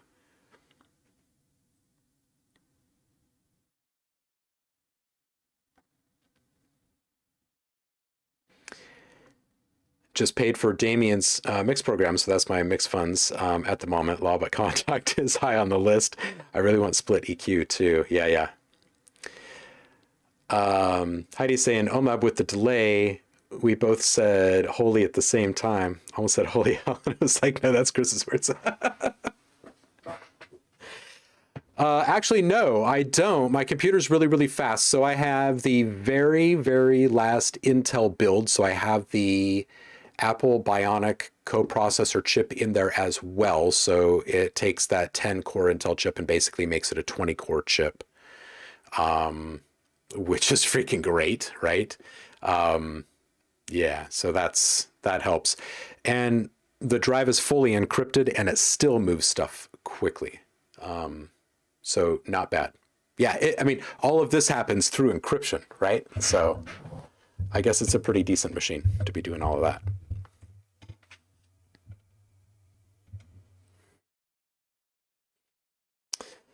All right, let's make a little sound from this thing. See what happens.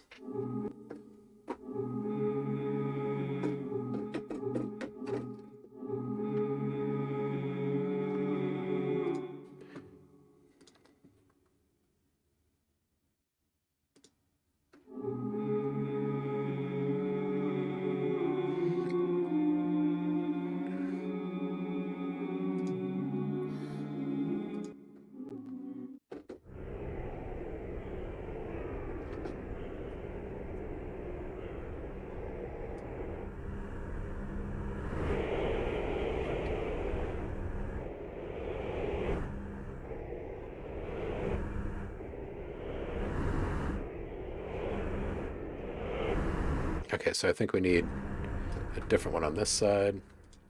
So let's do that really quick.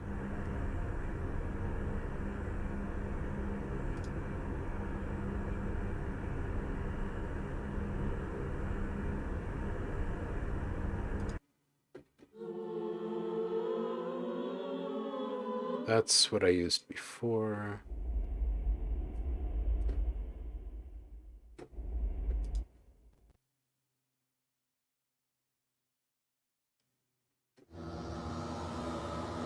That's dope. All right, let's move this back over.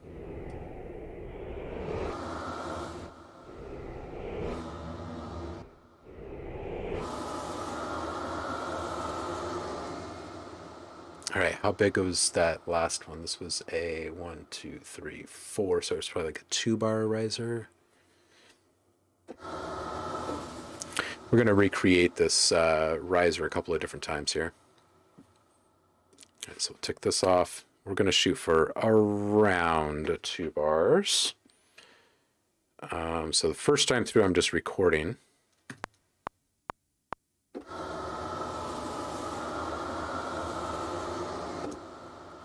And second time through, we're actually going to write our automations. So I'm going to open this back up. And I'm going to say OK to that change. I'm going to bring this down here.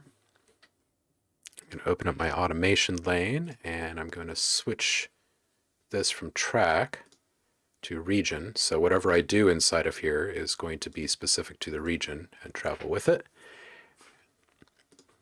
And then we're just going to go into latch mode instead of read. And we're going to record. It's going to happen quickly.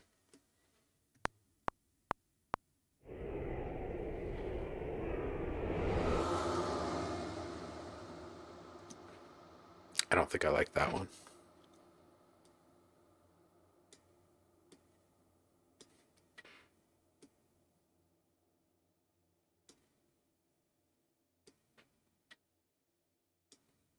Okay, we're going to try that again.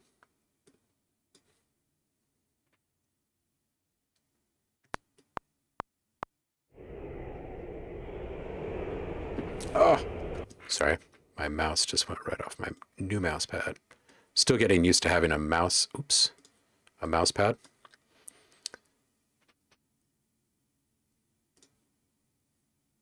Okay, there we go.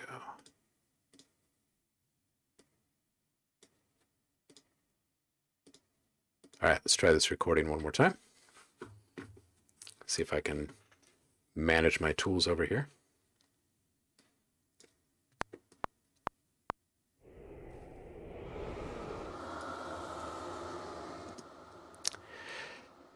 All right, new plan. We're going to start here. We're going to go here, and we're going to just use our curve tool. And we're going to go over here, and we're going to wipe all of these out too. And we're going to go here, and we'll bend that one too. And let's just see what this sounds like. We're going to go back into read so I don't mess that up.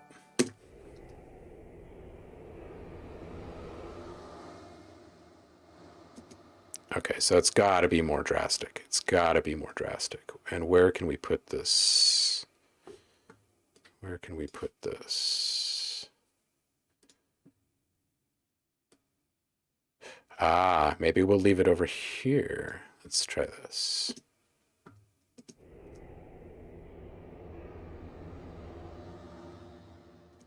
No. All right, let's get out of here. Maybe we'll do this for a little bit longer.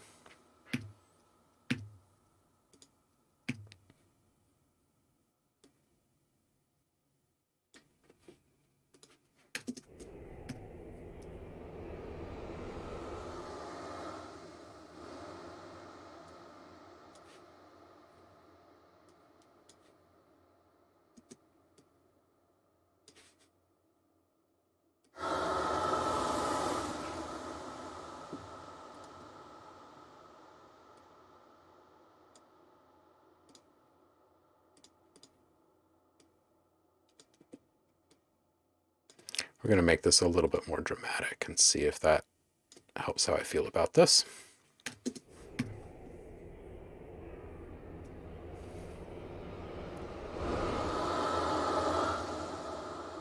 That's a little bit better. That's a little bit better.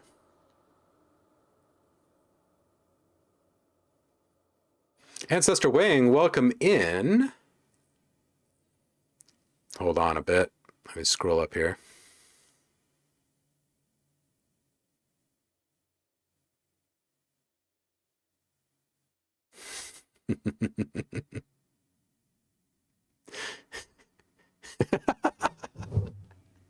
Jafar, he's got a 20-qubit computer. That'd be freaking dope, right? Man, I would be sitting in each one of your living rooms with you simultaneously. Kwame is here. Happy Monday, brother. How are you? Welcome in.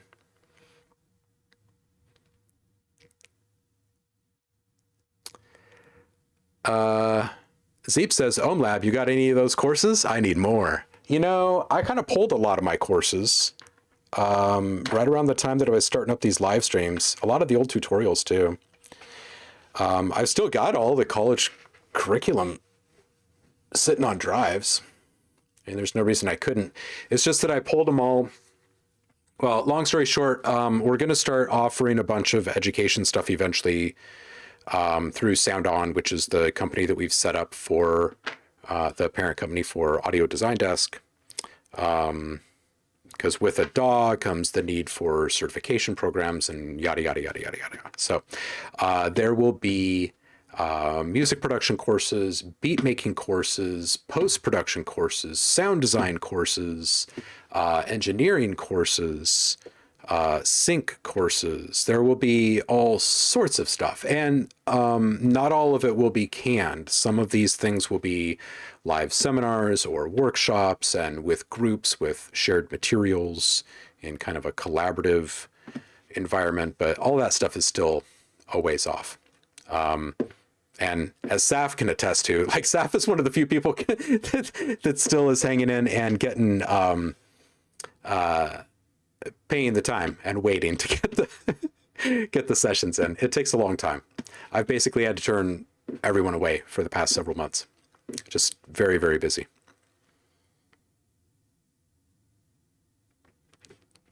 But Zeep, they will be back. They will be back. I promise you.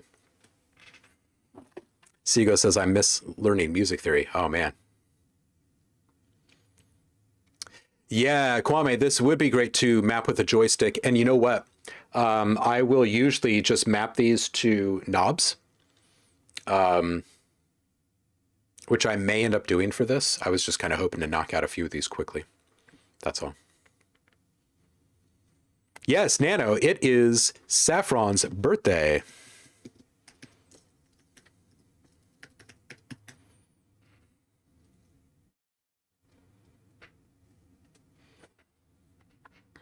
Happy birthday, Saffron.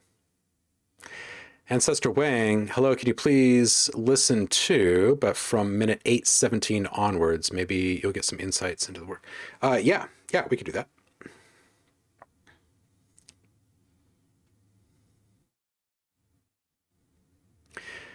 Doing all right, Kwame. Doing all right.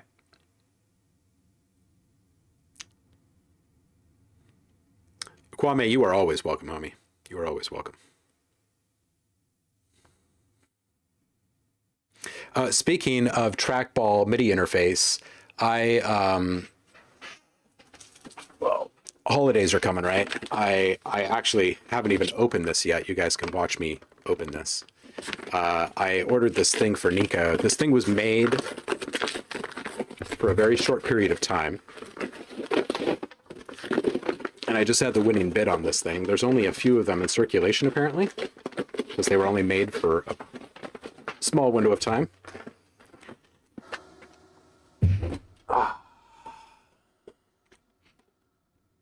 Look at this thing. It's got a trackball on it. This is a sampler. It's not a true ball. It's like I don't even know what to call it. A balance pad of some sort. Anyway, it's got a built-in speaker. You can record audio into it. You can jack audio into it. And you can start manipulating stuff in real time. And there's a few little kind of pre-baked presets in here for like stuttering, remixing type stuff. But yeah, so now he's going to have a way to like walk around the world and sample things in real time and then just start manipulating them.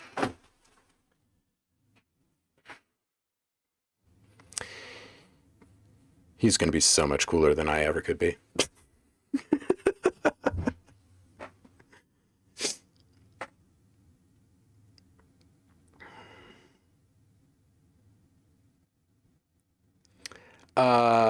Yeah, so Javar, that's one of the first things that I've found that was kind of like that.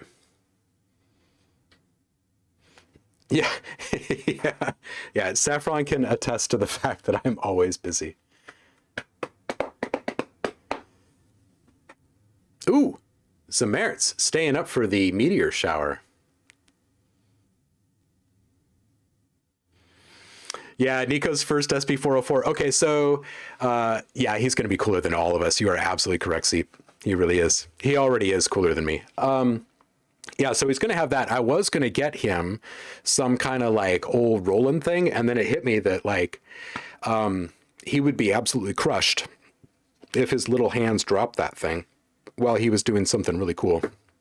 So I decided to wait just a little bit longer for the heavier stuff. But we're about to make some freaking music this winter, he and I. He has albums already planned. They're fucking great. They're so fucking great. Yeah, Nico's gonna be the world's youngest producer of sound art, right? Right. Daniel, I know, right? It's just ridiculous. Kwame says, can I ask a quick question? I have a Focusrite 2i2 and I've been noticing some audio crackling, but it's very intermittent. I want to eventually get a synth, looking at the Korg mini log, and I'm thinking of upgrading my interface to use with it and for better audio. I don't plug anything into my interface right now, but what would you recommend? You're a Windows user. Just get him a Fairlight, right?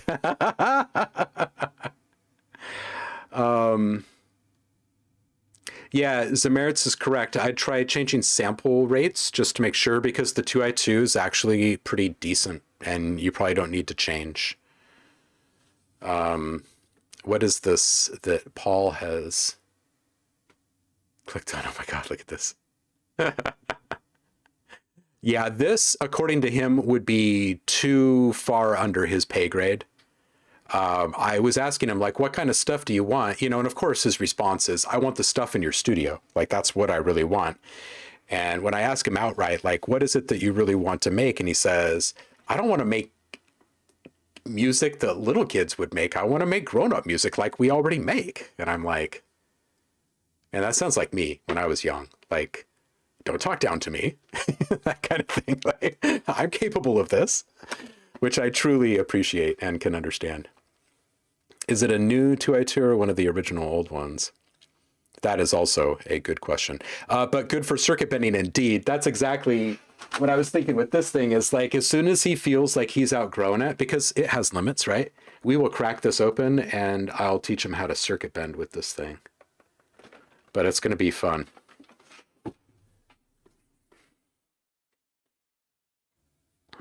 Buffer, right.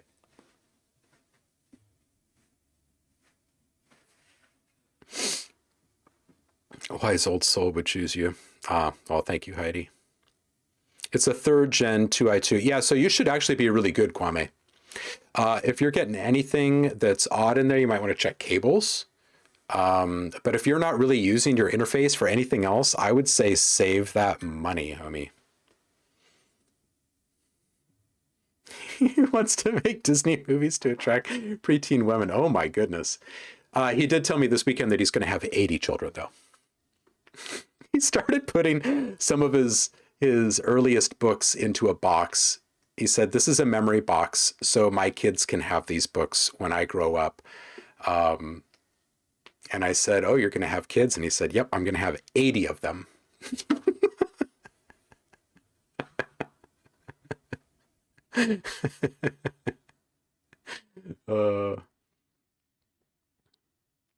If he starts making some really dirty dubstep, are you proud or scared? Oh, I'd be proud.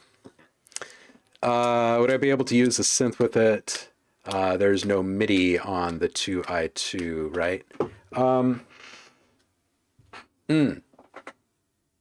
Yeah, but it does have USB. Yeah, it depends on what's... Oh, right, you said you were thinking about the Korg.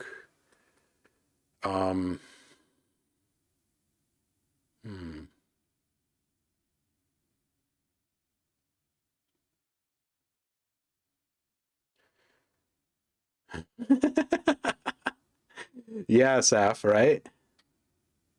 Yeah, I would do a deep dive first, Kwame, before getting trigger happy on a new device, for sure. And yeah, most MIDI devices are USB and they pass along information just fine. All right, so I'm going to scroll back up here. There was a link, Once Upon a Dime, dropped by Ancestor Wang. And are you still in here, homie?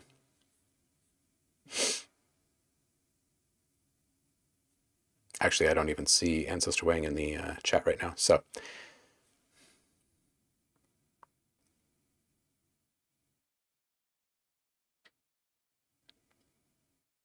Yep. Yep, I would agree with the merits here. Worth doing the step-by-step of the debug, the problem solving, troubleshooting. What am I trying to say? Troubleshooting. Thank you, Zev. Big love, brother. I'll see you on the flip.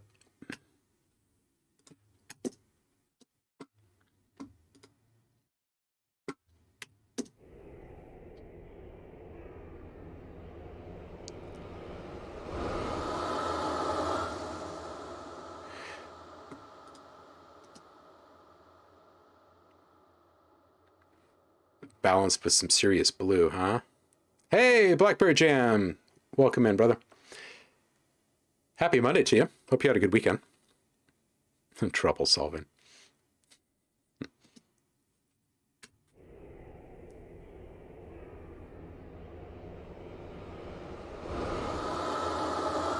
Yeah, that's just all sorts of wonky. Let's go in and then fix that.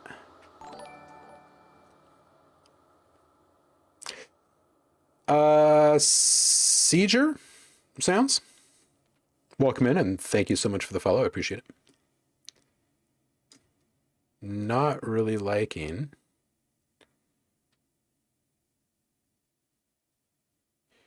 You know what it might be is there is this crossover point that we reach with this matrix here.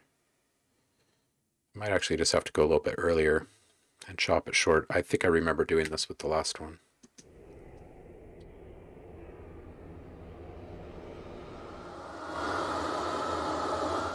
Yeah, I think that's exactly what I did with the last one. All right, so let's figure this out then. Let's bounce this, or just print this in place here. So this will be dark choir 2, dark choir riser 2, something like that. Take a look at the audio here. That looks pretty good. Let's just hard stop this really quick and see what it sounds like.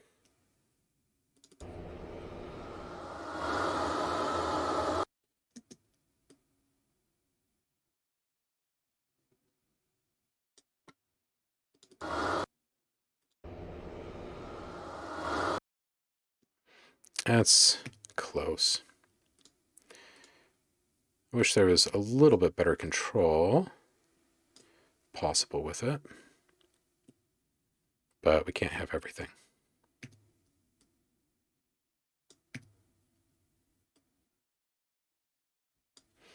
All right, so let's put an in and an out on this bad boy here.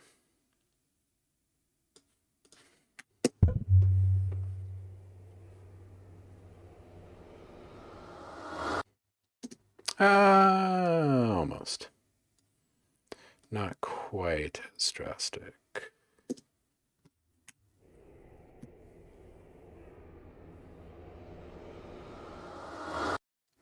That's better. All right, so that will be our second. I think it's about the same size as that first one, which is right here. Yeah, they actually look fairly similar.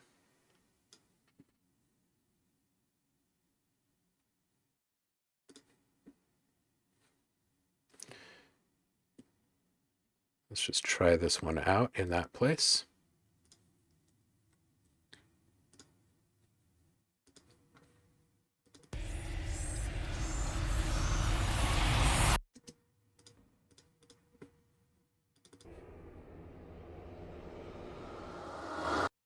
Yep.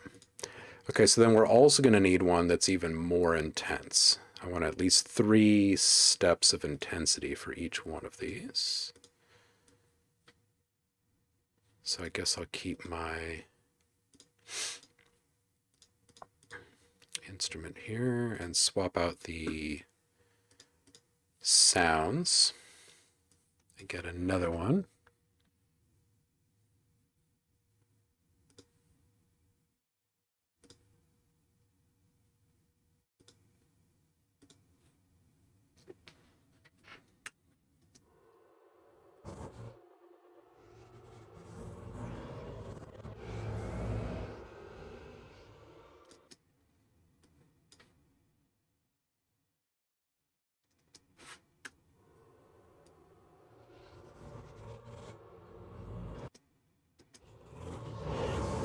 Oh, okay, that's pretty dope, actually.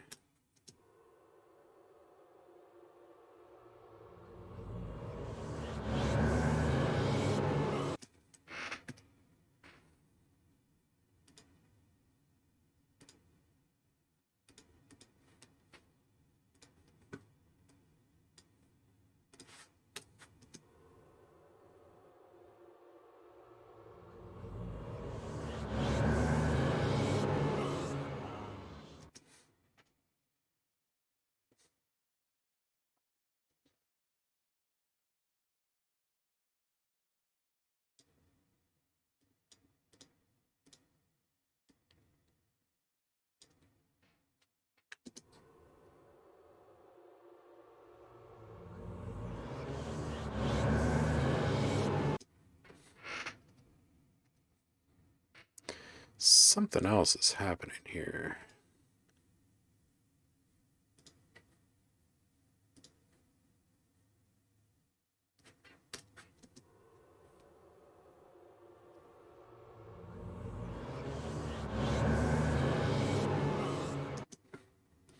Just like this delayed boost in volume, and where is it coming from?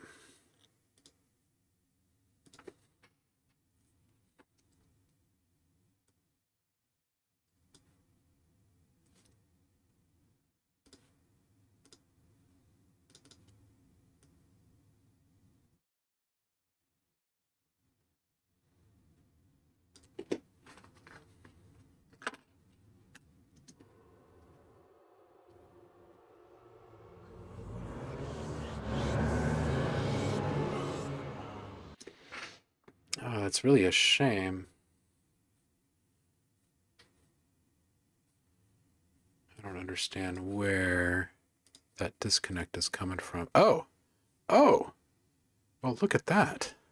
That makes a massive difference. No wonder the other sample didn't turn out right. That's weird. I must have done something when latch was still on, because there was some track automation in there.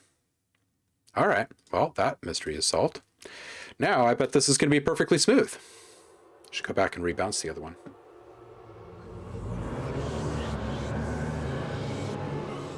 Okay, so that actually sounds pretty good there. That sounds much better.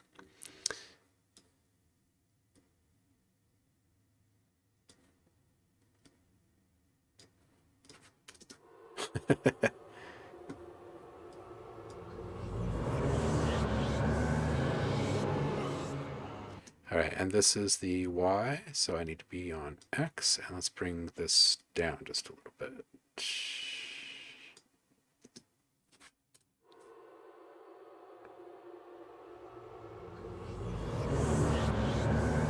Oh, actually, it's this one. Let's bring this down just a bit. There we go.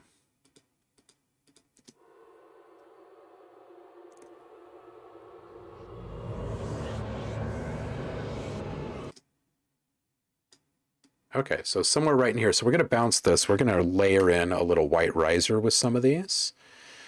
And we can include that as a separate element in the library, which would make it even easier to use. So we'll call this dark riser 3. Cool. Okay, so we've got these. That's a much better looking waveform. All right, so this will be our intensity 1, intensity 3, intensity 4. That's probably enough.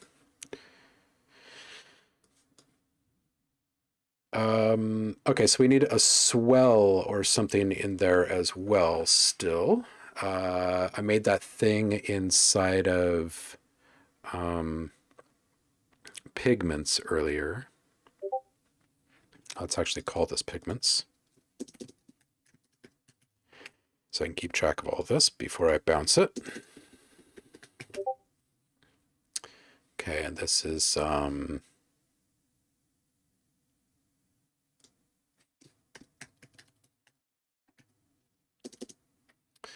Wisteria. Cool. All right, so let's do one pad or drone with Mysteria really quick before we move on.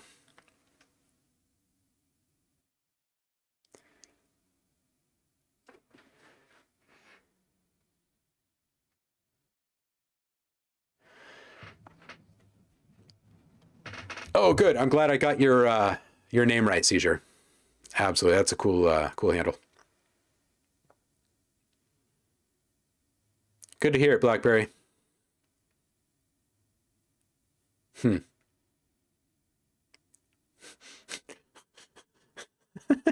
Don't like donuts enough. What the hell is wrong with you, Samaritans?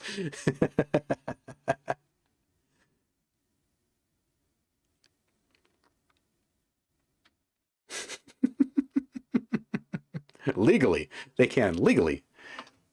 Yeah, Ben, I think that was 100% user error with the latch.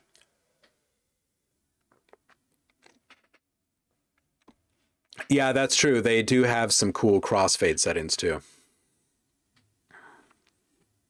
White riser.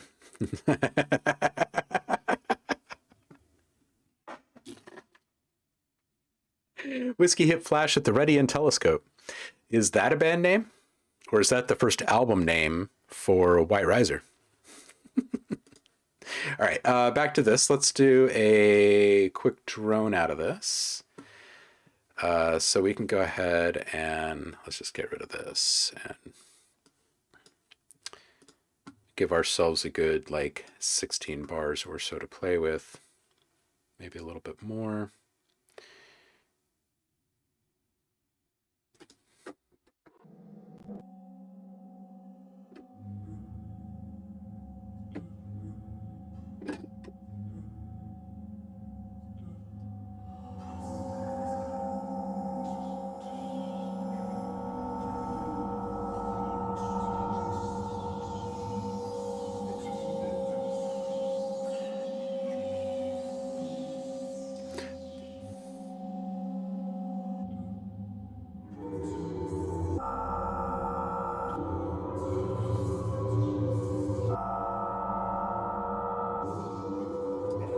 Okay, I like this. Let's see if we can change out the weird consonants.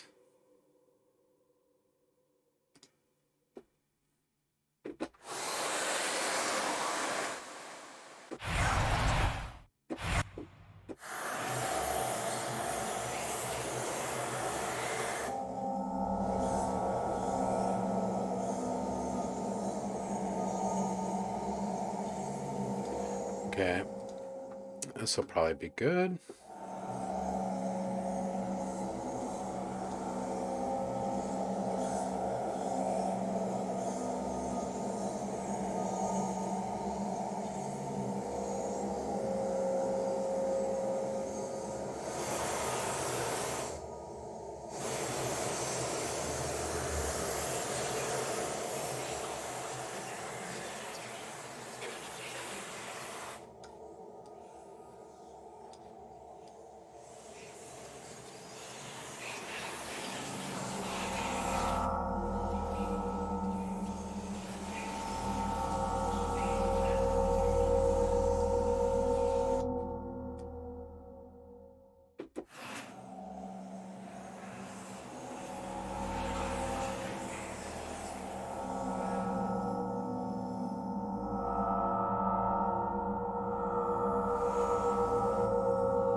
This is 3 down. Let's get it into the right range here. There we go.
All right, cool. So that is what this drone is going to do, or this pad.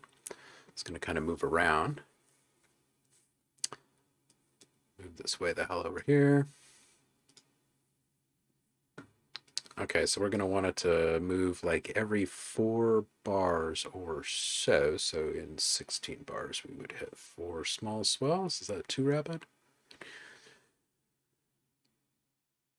Yeah, so every 8 bars. So 32 is what we'll shoot for every 8 bars. So 2 in the first 17. And away we go.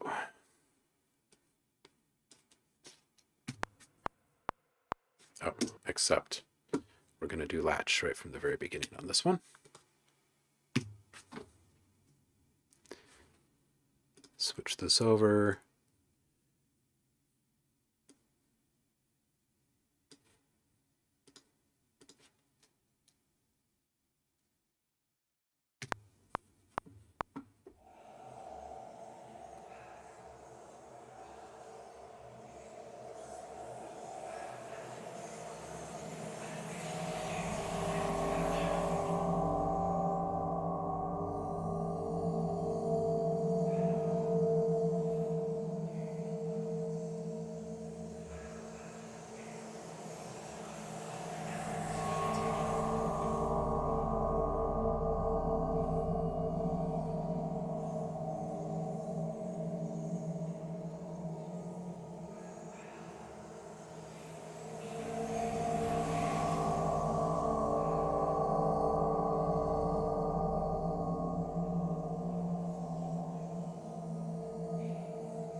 All right, let's see what that looks like.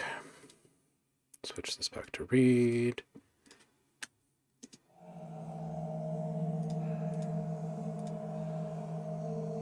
Oh, it didn't write them. Are you fucking kidding me?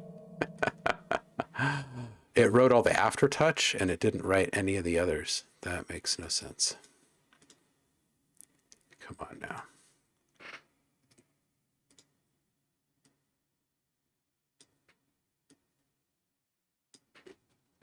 All right, we're going to write that in manually really quick. This is one thing I wish was better in most programs is automation tracking. All right, so within here, we are going to write in some quick automations. So we'll stop and start here, and around the midway point,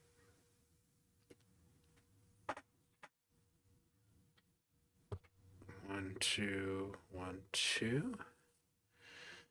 Let's just see what this looks like at a fairly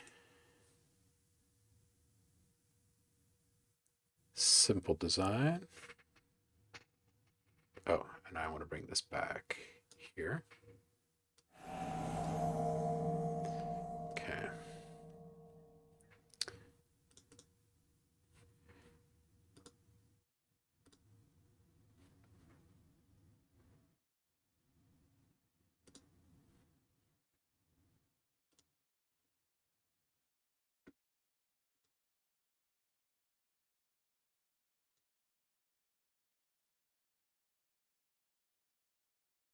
Let's see what this sounds like.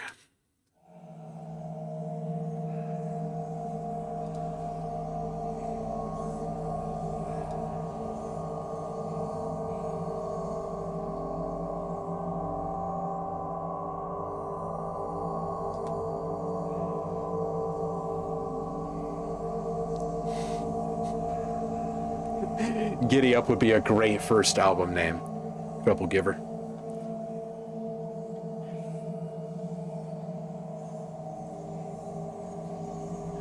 Nick Danger. I like it.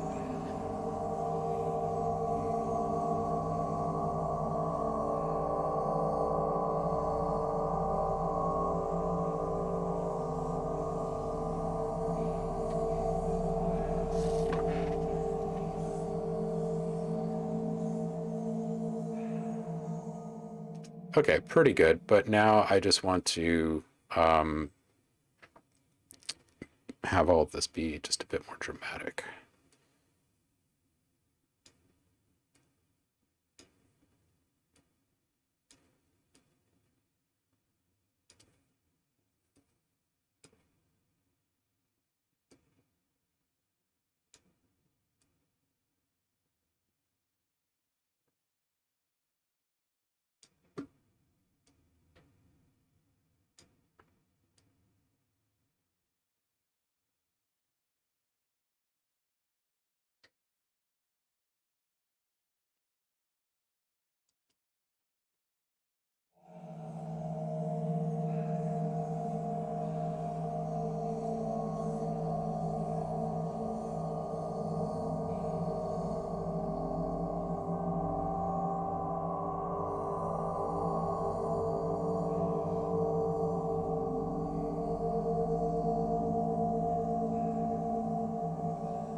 Okay, so that's pretty cool, actually. Let's bring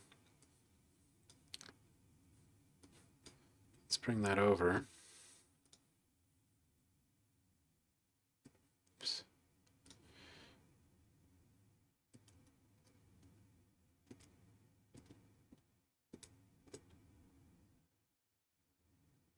Let's put that right here.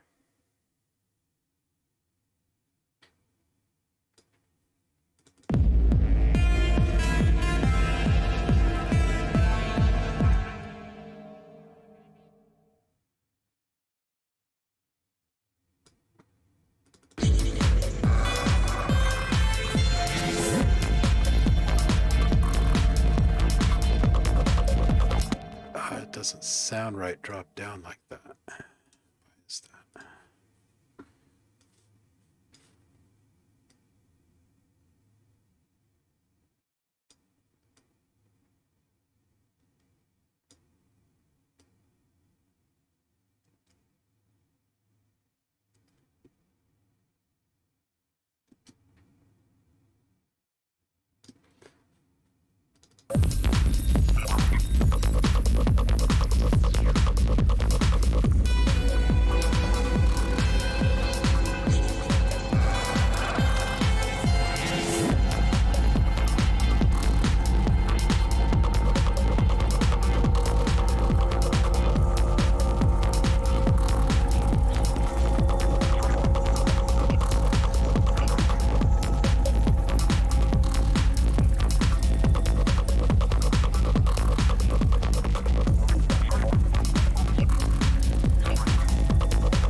All right, let's listen to it over here. And take these out.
Ooh, is it too much to have a tritone in there?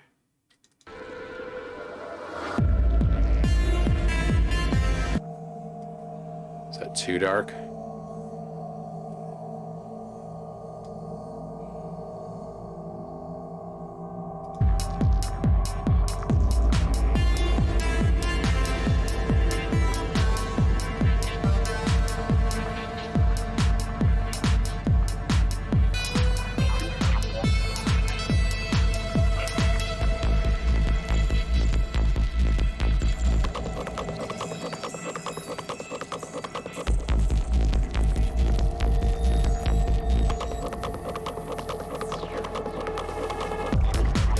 I think that feels kind of good with a tritone, actually. What do you guys think? Is that too much? Is that too much tension?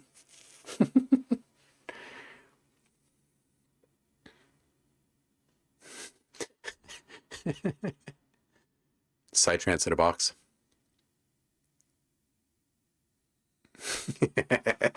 Eric is here. Welcome in, Eric. How are you, man?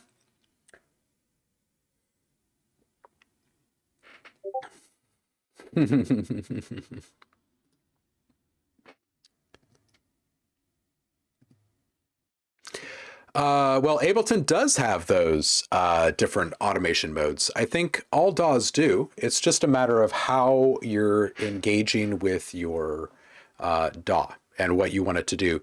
Latch is really nice because then you don't have to go hunting for a specific controller number in your automation lanes, right? You can just hit latch and then just wiggle something really quick, switch it back to read, and then just draw in the automation you want, or, you know, MIDI learn that controller or that knob, whatever.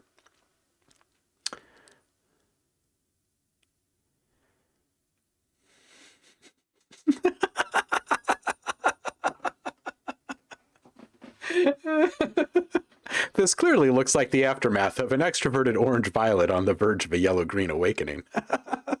Oh my goodness.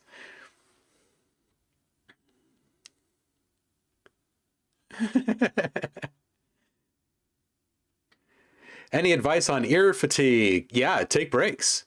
But more than that, be aware of what is causing the fatigue. And oftentimes people will be inundating themselves with all of these low frequencies all the time when they don't need to be. That's one of the biggest culprits, and really high frequencies as well. Don't listen at really loud volumes. Listen at a moderate level. Like your ears should never be ringing when you're done, or really numb. But that does happen. And when it does, you've just gone too far. I would say just take regular breaks. And when you are not making music, try not to use your ears that much or abuse them, right? So if like you're watching TV or whatever, don't have it in big cinematic mode the whole time. You know what I mean? Like give your ears some decompression time. Give your ears some silence at night. That helps. I really like outside. Like if you go outside, I think that there's just like a natural reset that starts to occur. For what it's worth, I think it has to do with us tuning into all of the minutia out there. It's just old stuff, like old survival stuff, I think. Yeah, just take breaks and get the right headphones. Like if you're using a lot of headphone time, get really comfortable ones. Don't overdrive your stuff though. Like I can't stress it enough. Like if you're maximizing everything, you're like everything is really compressed and you're just really rocking out on it to your headphones. It's all too much. It's just too much. These are speakers, right? And you wouldn't put your head up against your speaker to listen. So yeah, you got to be careful with that.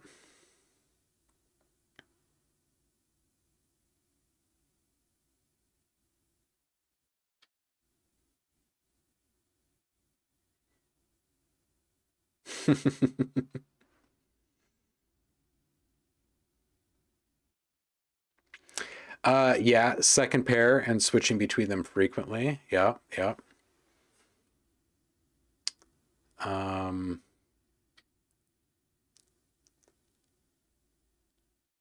Yeah, me too, Heidi. I have lots of kid book ideas, especially after having had one. Yeah, 100%.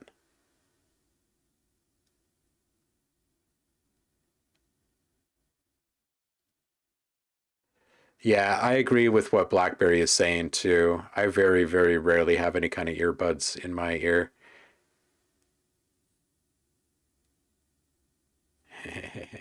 85 decibels? Yeah, if it's even funny to consider, then it's just too much. Like if you're I don't know, you'll hear a lot of people say this, mix at a really low volume. Because if you can hear everything in a really low volume, then you'll be able to hear everything when you turn it up. And it's a good rule of thumb. But if you believe that your stuff is like not as impressive or something when it's turned down, then consider this. If all you have is good, then you don't understand bad, right? If you don't have a lot of really low valleys in your music, the peaks don't stand out, right? Now, the same can be said about listening to things at a really low level while you're actively producing them and then turning them up to listen at different points to kind of test the potential of it all, right? That is what gets us really juiced, right? And we immediately bring it back down because why dwell in that the whole time? If we dwell in that the whole time, then it starts to wear off. You know what I mean? So that's why I'm always so keen on like saying things like, let the user have a chance, that the listener to have a chance to turn it up if they really like it. 100%. Liv says, low frequencies are overrated. Write everything in high pass at 96 and worry about the low end at the end. I kind of agree with that in a lot of ways, honestly. Here's a test. If you have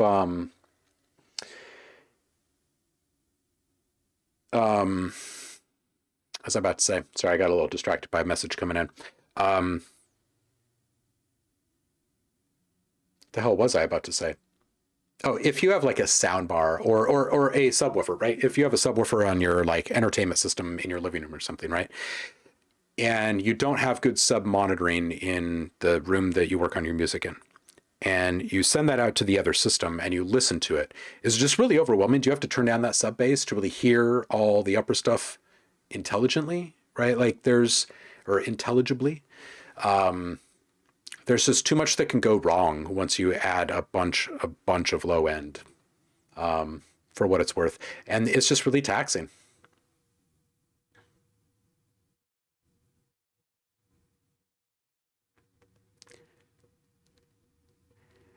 That is good advice, BlackBerry.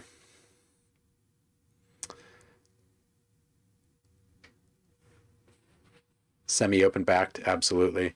So open back less damaging, correct? Yep, you bet. Can you please tell this to dubstep? Proper balls for each tune, exactly. Like if your song is only cool because of the sub information, then your song isn't very cool. Right. And honestly, like you want the feels from the sub. If it's all just constant and steady, then it's just meh, that song had some sub. But if you drop your sub in there in just the right amount in just the right places, all of a sudden it's something magical, because like you're using it to accent like emotional pivot points. You know what I mean? Like it's a tremendous tool if used properly. So think about when you're in a movie theater, right? And how and when they choose to really juice stuff on that sub channel.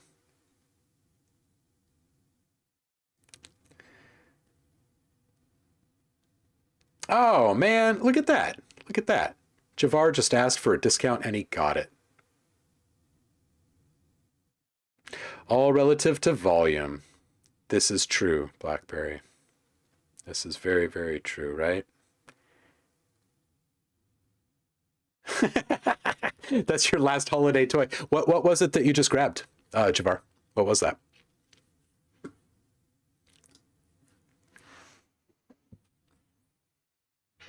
Okay, so I think that this works in with this little tritone here. I don't want it to be too tense, but I want it to be really moody.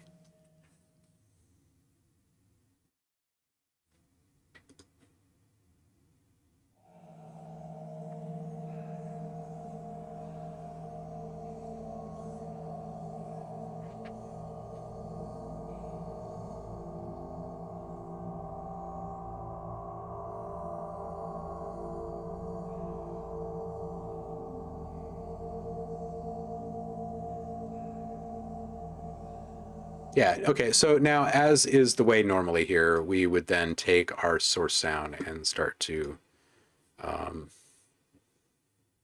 add a bunch of goodness into it. We'll probably bounce this to audio before we really start digging into it. I just want to make sure that it's going to hold up before I bounce this thing.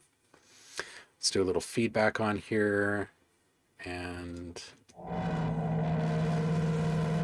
too dark.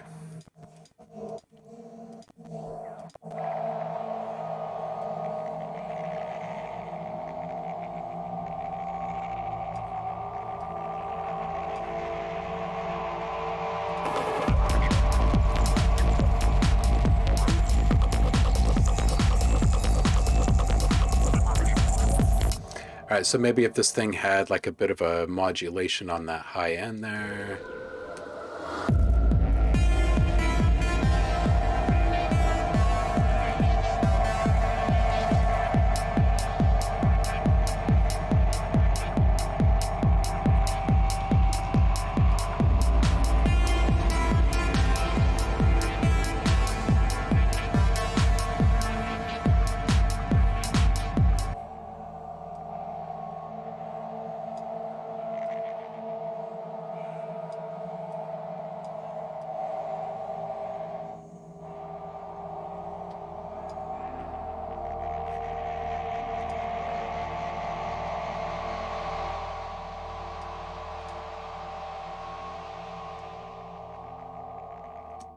Yeah. All right, let's listen to that in context here without those other drones.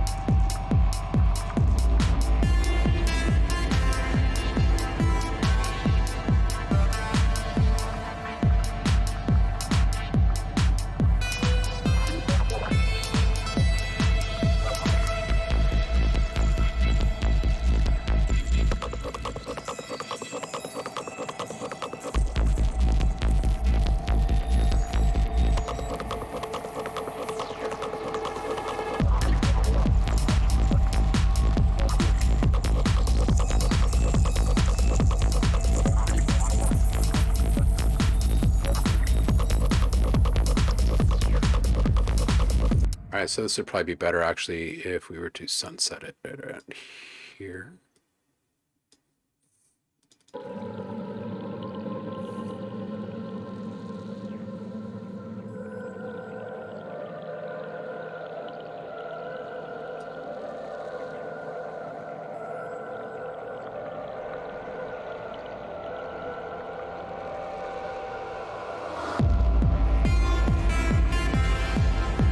Yeah, so this could like slowly creep up. All right, I'm digging that. So we've got 1, 2, 3, 4, 5. And we'll add a white noise riser in there as well. So we got 6 more additions there. Let's add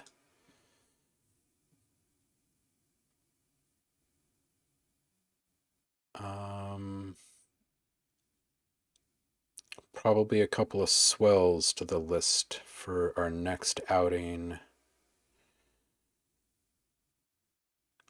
And some transition effects.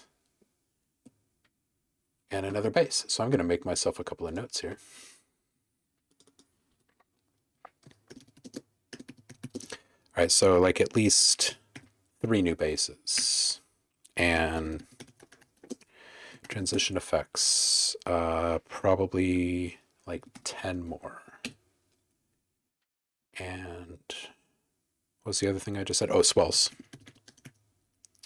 And we'll probably need like 6 or so of those.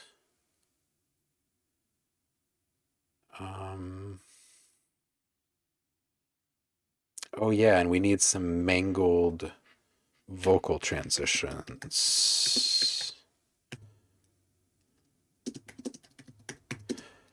And that'll be like 3 more of those at least.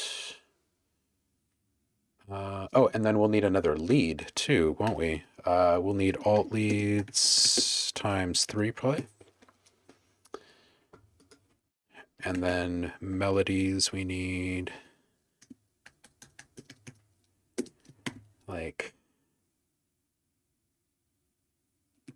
12. What is that we just added? 5. It's 13, 18, 24, 28, 31, 43. So we'll add 50 more. Okay, this feels about right. This feels about right. Good, good, good. Have to stop and do math every once in a while. Shout out Santa. Is Santa in the house? Oh man, that would be a great little Easter egg for them to add in there, wouldn't it?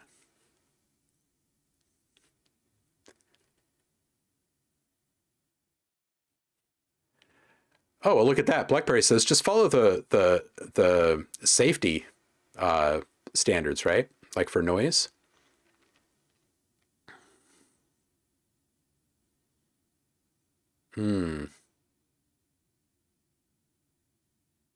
Yeah, that loudness curve for sure.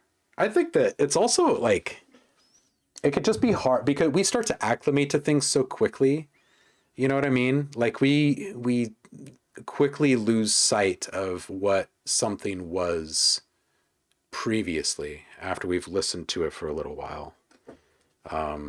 And I feel pretty strongly that at that same exact rate, we're also losing track of the potential of where we could have gone with the sound, because we're kind of staying in the same space all the time.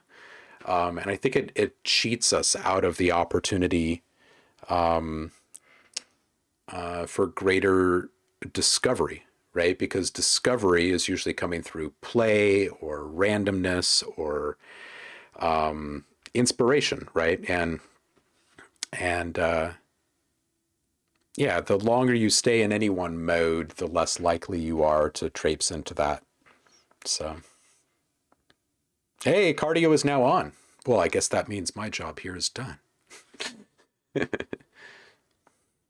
Yeah, okay, so Blackberry brings up another wise point here. Behaving in a manner consistent with the natural world, your brain is trying to figure out why rise and decay velocities of high spectral sounds are wonky and if you should run in terror from impending doom. That is exactly it.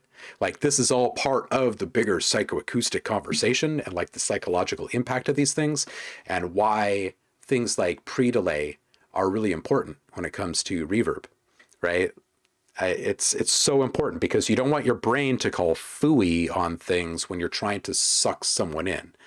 So the more you can like trend towards realism in some way, then the more your body, your mind will wholly accept the thing that you're putting in front of it, right? And what you want is for someone's mind to be willing and able to step into what you've created. And that's, there's a lot of tiny little underlying mechanical and psychological things that it's all got to go through. So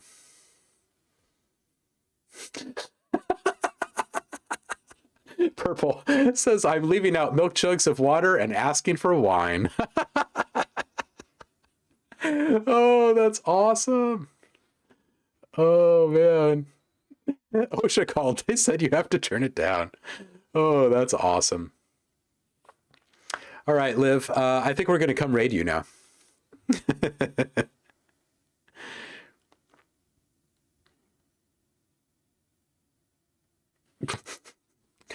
Your mom is always complaining that you're not doing anything. Well, Saf, is she right? Are you not doing anything? Because if she's right, then you should probably go do something.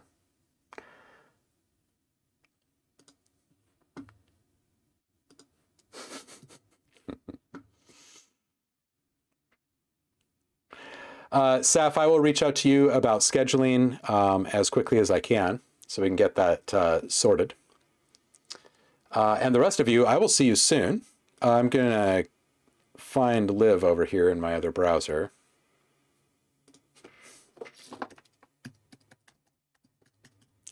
There's Cardio Party. I will see you again on Wednesday, hopefully with some information about when our watch party is going to happen, our holiday watch party, so we can watch a movie together and chop up a whole bunch of new sample dialogues. Don't forget, grab your free sound pack over on the Discord right now. It is Santa Conquers the Martians from last year's watch party, and we're going to get up to a whole lot more fun in the next one. Thank you so much for spending time with me on your Monday. I missed you guys last week. Glad I'm back. And thank you all for the wonderful amount of follows and subs and love and support today. And I will see you on the flip. Let's go say hi to Liv. Peace out.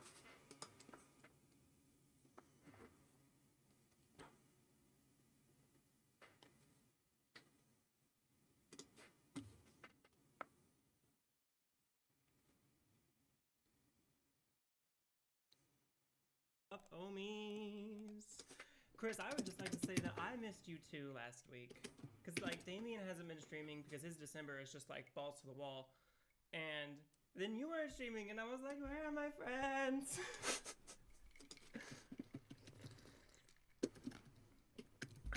Glad to have you back. We got a blank slate today, people. What are we gonna do?